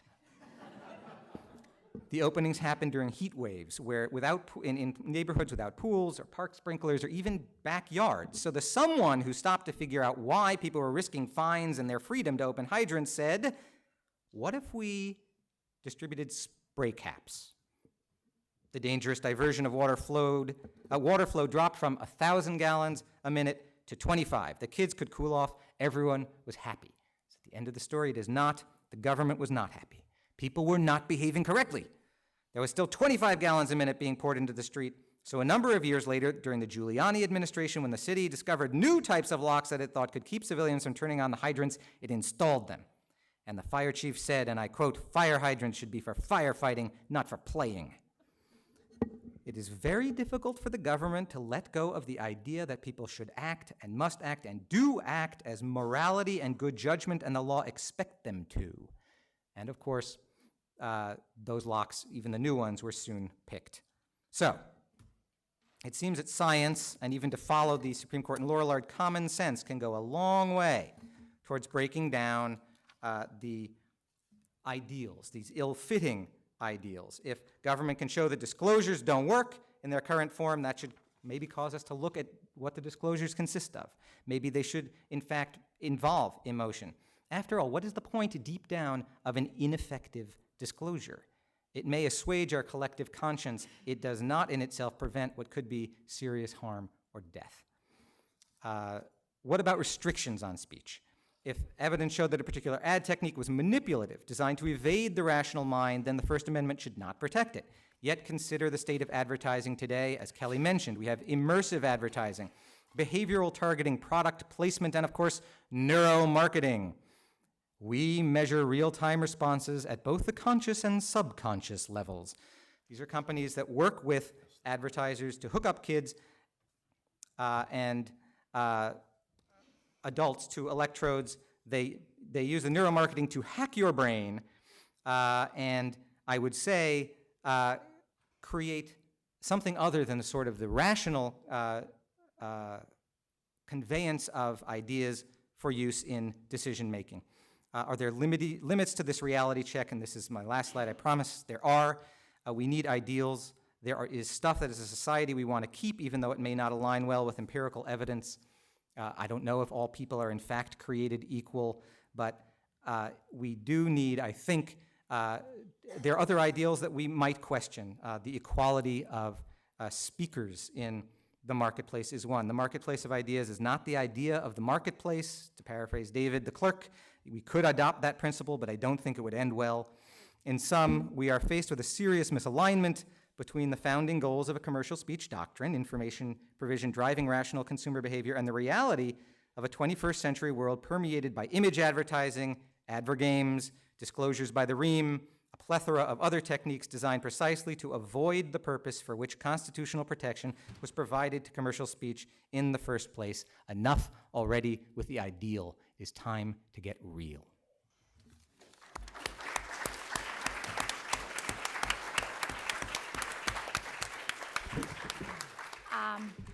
That was a really interesting and diverse array of presentations. I can ask the first question when people mobilize their own questions, as in the last panel. You can just line up at those microphones. First I wanted to just make a link between this panel and the last panel, because it seemed like there's a pretty interesting link between what Aaron was talking about in the last panel, the challenge of getting doctors informed with truthful information about off-label drugs in a form that they can absorb.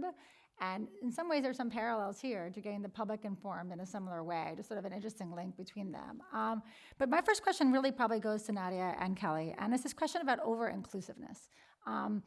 When we first were planning this panel, we were talking about tobacco and obesity, and at around the same time, and everyone was sort of thinking, well, these are really good marketing campaigns for public health. And at the time the ultrasound laws stuff was happening, we were thinking, well, what if you throw the ultrasound laws into the mix? And suddenly things get very complicated, right? You get an over-inclusiveness problem.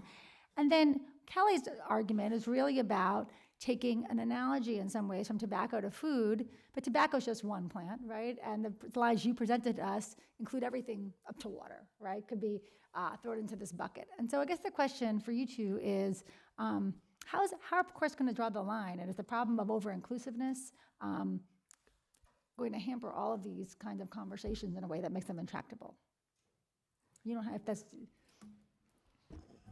That is a hard question. In drawing a link between the tobacco and the ultrasound laws, my intent, at least, was to demonstrate that the same concerns apply to both, and that if there's a reason to treat them differently, as I'd suggest many sort of in the liberal sphere would think, those reasons need to be identified.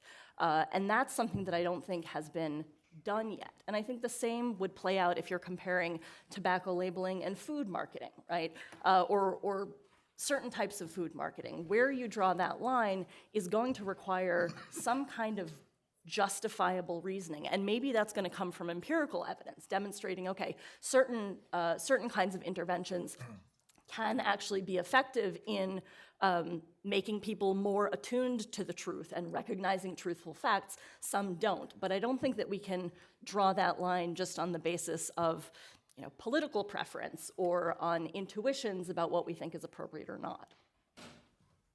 And I don't know that I have a good answer to your question because it's a legal one, I think, essentially.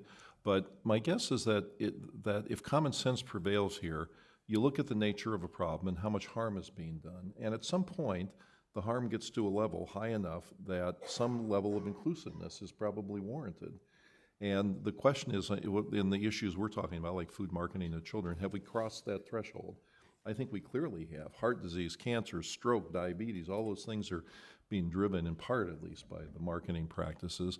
And so I think there's probably some level that's been crossed, and it justifies more action than what might be done otherwise. This sounds a little, this is kind of negative, and it's not the kind of argument I usually like to be making, but I actually feel like one urgent thing in this domain is to strike out at bad lines, So I don't necessarily have to have an ideal line to say that a First Amendment court that writes pictures or non-text content is not a valid way for the government to communicate even factual information. I think that's, if you know anything about behavioral economics or know anything about this empirical data, that's a very frightening possibility. Advertisers, of course, can use lots of things other than text. And so I feel very strongly about trying to normalize non-text tools in the government hands, not to say that all of them are fine or not to say I know exactly the line that is okay, but I certainly want to say that a line that is fairly black and white, yes text, no pictures, is a bad idea. One example, just super quick, and I don't have empirical data on this one, I just find it fascinating, is, in the US on alcoholic beverages, we have a word warning about not mixing drinks and pregnancy. And, when I was pregnant, which, was a number of years ago, I had a number of different interesting experiences, including like one experience at a place where this guy tried to pressure me into drinking, like, oh, it's actually okay to drink, And then I was reading in the course of doing this research for this upcoming article about how France has gone to a pictogram on wine bottles.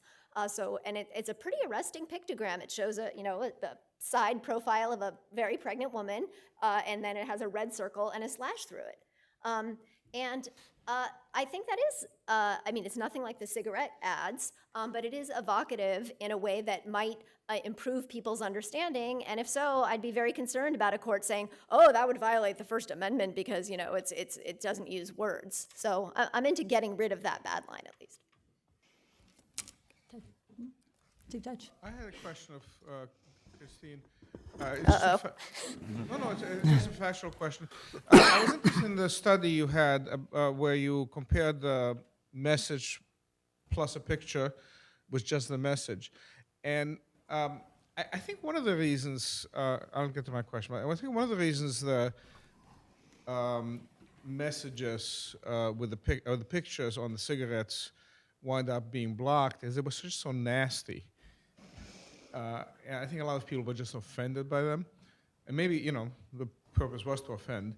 But I'm wondering, was there any study of showing a message with a nasty picture versus a message with a more neutral picture? And my question is I'm wondering whether it is not the nasty picture that caused people to get the message, but whether seeing a picture and using that part of the brain that processes pictures is what did it. And perhaps, I just don't know whether, was that tested? Yeah, yes. So there were originally 36 images that were selected by the FDA and studied extensively, and 9 of them were chosen, and many of the ones that weren't chosen were less distressing and awful than many of the ones that were chosen. My best understanding of why it happened that way is that the FDA thought, and this was what the DC Circuit focused on, they thought that what they should really show is how many people would stop smoking or say they would stop smoking. So they weren't focused on which of these images made people more factually accurate about the health effects of smoking. They were very focused on changing people's behavior, which I think is strange because when you're talking about the First Amendment, that makes me nervous, and I'm sure it makes you nervous. But the FDA, in their wisdom, focused on those kinds of measures about behavior change and sort of emotional affect. And so the 9 subset that they selected out of the 36 did tend to be disproportionately the very distressing ones. So for example, one that wasn't chosen that does very well on reducing factual misimpressions, I think just by getting to people to focus, is the writing of a warning in a child's handwriting on like a school pad. Those pads that you have with the dotted line, and so there was no photo of any sort, but it did capture the attention and it had an evocative aspect. So yes, I think there are ways to do cigarette warnings and other things that are well more restrained than what the FDA ended up choosing. Still achieve some or most of the same results. Well, again, so the data available spans a lot of different outcomes, and the government was more focused on outcomes that were like, how horrifying do you find these images? Do you feel nauseous thinking about smoking a cigarette after seeing these pictures? So of course, if you're going for the ones that do well on that, you're gonna end up with the ones that we were discussing. But they had a lot of questions in their data and did almost nothing with it that were more about the factual aspects of smoking, and different warnings did better on those measures. And I wanted to say one more sentence. Hopefully it'll come back to me later. Just to clarify, you said different warnings were more effective on reducing erroneous information. You're saying different warnings than the 9 that were selected out of the 36? Yes, some of the other 27 photos. I got it. Each text, there were 9 textual statements, as you know, and then each of them was tested between 3 and 7 picture accompaniments. Thank you. This is fascinating. And I guess I see another link between, maybe related to the one Abby was talking about, between this conference, or this panel and the last one, and that part of the direction that, say, Christine, your work is going in, maybe Nadia, your work too, would be like evaluating very intensively, empirically, what a message means and what effect it will have before the government could do it. And that seems to me to link up to some of the things we were talking about on the last panel, which is to say sort of who bears the burden of what kinds of proof and what will happen if we move to a regulatory environment where you have lots of proof demanded. So I guess I'm just curious how you all react to the idea of, in some sense, the burden of proof and how much government should have to spend to be able to decide, okay, and does it have to be all case by case, or could this be adjudicated in some other way? So I guess in part, Christine, I was also really interested in the data you presented. I mean, I wonder, this goes to the bigness of the empirical problem, because I could imagine that there would be ways in which an image might better inform people on one metric and then disinform them on another. So let me just posit that maybe people overestimate the risk that they'll die of lung cancer. And so maybe an image will make them more aware that if they quit smoking, they'll be better likely to, but they actually become too likely to think that they'll die of lung cancer, right? And so how do you know when you've asked enough questions about the right, like which facts are even implicated by some of these images? That just seems to me empirical, so I'm curious what you think about that empirically. And I guess, Nadia, I wanted to ask you, because there's obviously some tension between some of the ways that you're thinking about.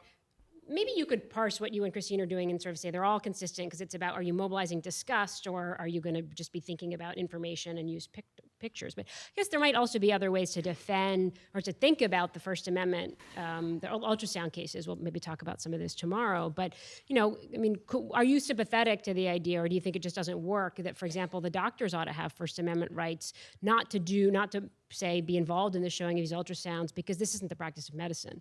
These are not ultrasounds that are medically indicated.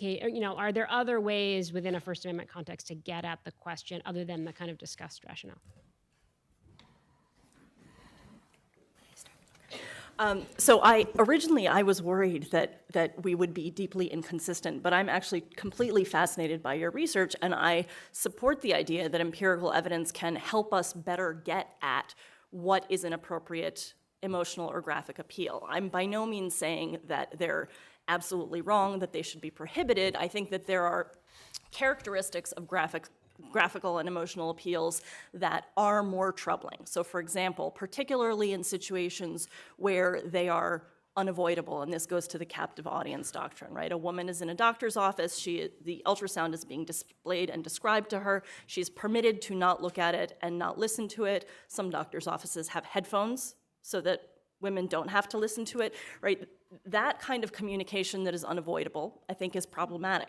I also think perhaps the closer in time that this kind of visual or graphic communication comes to the decision-making process, the more those affect-based aspects may impact decision-making. But I think if there's empirical evidence that visual images or emotionally compelling images are actually more effective at getting people to understand scientific facts, I think that's huge. In that instance, I think that would be a great piece of evidence to support their use.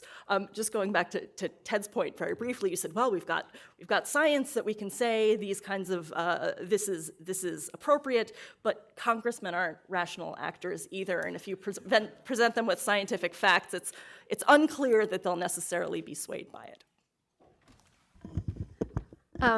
The question of how much evidence we should require is, kind of a pervasively insistent question that anyone who talks about the connection between empirical evidence and legal policy is always faced with. And it's kind of, as soon as you state it like that, you realize it's a very difficult question to answer.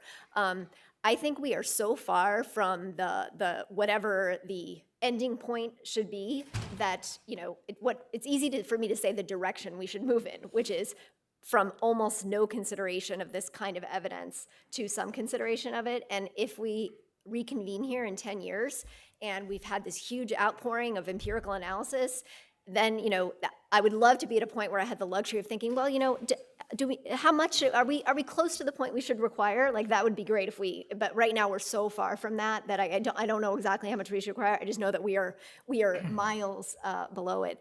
And just one more sentence, you referred to some of the law professors who write on the question of, does disclosure work? One thing that's very frustrating about that debate in the legal scholarship is that often those interventions are just pitched at a very high level. So like, of course, 150-page mortgage disclosure that even, Richard Posner and John Roberts and other judges tell us, of course, they would never read something like that. Of course, that's not an effective disclosure. But there are lots of places where we have lots of data that there are different disclosure levers we can pull that do affect different outcomes. And I'd rather see people being a little bit more discriminating. And you mentioned Professor Lauren Willis. Her work is fascinating because she's an expert in consumer lending. And she basically goes to these different banks and gets detailed information about to support her view that in that context, mandated disclosures are usually ineffective. And basically, it turns out that all these people sit around all day and figure out they have infinite number of tools to undermine whatever you try to change. Whatever you try to change, and one of their usual tools is to act like if you want that disclosure or you're concerned about that, you ask any questions about that, they try to act like that means you're a sort of low-level risky borrower, and of course our high-quality borrowers wouldn't be worried about this government regulation, and they can just get people to ignore it. So that kind of, whether you come out in the Willis side, in her context, she looks at it closely, and disclosure doesn't work. That's good to know as well. But let's look at specific contexts and gather data so that we at least start answering Amy's question.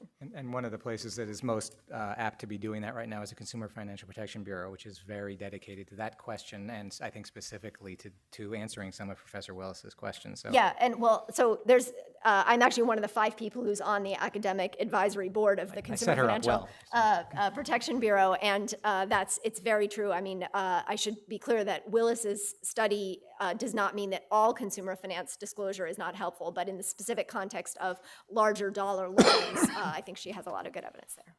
Can I make one quick comment? The one very interesting issue that I think we could be discussing is how much helpful information we can provide to consumers and how much does that offset the bad stuff that's going on.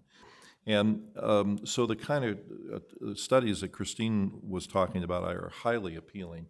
And it's great to have scientific information out there of that sort. In fact, we did a series of studies kind of on that very topic of traffic light diets and different things. But one of the things that always worried me about that isn't whether we were going down a road where we were going to create this much good in the face of this much bad.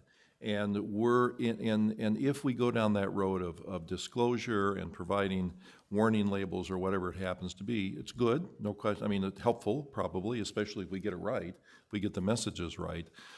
But does it give industry a free pass from doing the bad things, or does it forgive them from doing the bad things? And do we assume that we could ever do enough of the helpful things to offset what the industry is doing? And until the government is saying we're going to spend $100 million by January 4th to help counteract all these terrible messages, let's say we do get it right, we get the messages right, I just don't think we can ever compete on those grounds. And that's why it's really good that we're going after these helpful messages, no question about it, but I'm just worried that it is just ignoring the tidal wave of bad messages, and we really need to go after that in some way. I think there's also this additional complicating factor of sort of the legal tradition of deference to legislative fact-finding and how you're going to get this empirical evidence to legislatures and who's going to evaluate whether the legislatures did their research correctly, where they brought in all the legal experts, and how we're going to integrate sort of politics into this empirical arena. So we started 5 minutes late, so we're going to go just a few minutes over. So what I think we should do, if it's okay with you 3, is just to collect your questions. Each of you ask your questions, and then we can open it up to the panel to answer those questions and offer some concluding reflections. Go ahead. Thank you. I'm Peter Donnelly. I'm Professor of Public Health Medicine, University of St Andrews in Scotland, and I'm here as a guest of Dean Paul Cleary. Thank you very much for some fantastic presentations. I want to pick up on Nadia's point about Congress members as irrational actors. I may have been spending too much time in American hotel rooms because I found myself the other day watching C-SPAN, and it was a debate for an open Senate seat. And it is possible that the two candidates actually believed in some of the positions they were articulating. But, you know, they seem two pretty smart folk, and so I really don't think they did. I think rather what they were doing was they were speaking direct to the people who were backing them financially. And there were certain positions that they had to adopt if their campaign war chest was to remain intact for the duration of the campaign. So my question to any of the panel who would like to take it on is, to what extent do you think one of the real problems here is that democracy has been for sale, and that actually the people who go to Washington to run this country are hindered in thinking and acting and voting in the way that they would like to do so because of their need to keep funders on board? Thank you. Kristen. Thanks. My question is primarily for Nadia and Christine. I was really struck by the fact that a lot of the evidence that you cited, Christine, focuses on responses to a first impression of seeing the ads or seeing the picture plus the message. And I'm wondering if, when we're designing pictorial warnings or pictorial messages, if we can design those better to account for the dynamism of our emotions and our preferences and our risk perceptions over time. And I was thinking about whether it's possible that people just become accustomed to these images over time. Maybe they become less powerful. Maybe they play with our emotions less. And then I was also curious about the potential for warnings-based myopia, where, for example, because the fat calories are broken out on the nutrition label, we pay a lot of attention to fat, but we don't really pay very much attention to sugar. And to the extent that pictorial representations enhance our kind of very specific focus on one aspect of something, do we need to think about that when we're designing this? And so I guess what I'm getting at is, are these warnings always going to be maybe playing a game of catch-up? And can we design those regulations with that in mind so that they leave some leeway for that adaptation? Thanks. Last one. My question is also for Christine. I had a question about the study comparing the pictorial and the textual, the two groups that looked at the combination versus just the text. And while in some cases they were statistically significant, I was really surprised to find that the, response rate, the accuracy of the responses were, in one case difference between 62% and 64%. I guess I just expected a much greater jump. And I was just wondering in your test if there were some kind of negative controls or something where they showed the text associated with an unrelated picture or maybe a conflicting picture. And also in those studies, was there an age relationship to the response rate? Thank you. Do each of you want to respond, or? I will just respond in a very short statement, given the time, and offer to talk more tomorrow morning or later. And actually, I can unify the last couple of questions and Abby, your comment. These questions were a beautiful instantiation of Amy's question about, how much empirical evidence is it? Yes, it's very complicated. Agencies do an amazing job of, they're not perfect by any means, but I have to say in the last couple of years doing this research and reading, the 300 pages from OSHA on their new pictorial labels and how they try to handle the empirical evidence and these brilliant complexities that the last two questioners raised, it's far from a perfect process, but we have agencies and experts to do that, and I'm very optimistic about it, and I would love to talk more about it tomorrow morning. Do you have concluding any responses? Just briefly about money in politics, yes. I live in Berkeley, California, where on the November ballot there is a 1 cent per ounce tax that could be placed on sugar-sweetened beverages. And if it can't pass in Berkeley, where in the world, or at least where in the United States, could it pass? And it might not. So, and that is not unrelated to the fact that the pro-tax side has spent $200,000 and the anti-tax has just crossed the $2 million mark. Nadia? I don't know if I have too much to add. Yes, democracy for sale. I sort of share the concern about myopia in terms of disclosures. We pay attention to what is presented to us, and there may be other concerns that are also important. And that, I think, again, is up to agencies to make good decisions about not just how things are disclosed, but also what needs to be disclosed, so that we're making sure that consumers have important information across the spectrum and not just focusing on one element. Kelly? One of the things that we didn't talk about, but I think would be very important too at some point, is the possibility of litigation in this context. And are there parties out there who could go after advertisers, let's say, or others for creating harm, like the attorneys general did with tobacco? Okay, let's give a big round of applause for the terrific panel.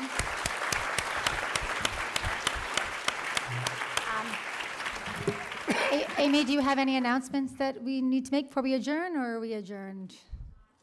We're adjourned, everybody. Nice job, Abby. You got together a good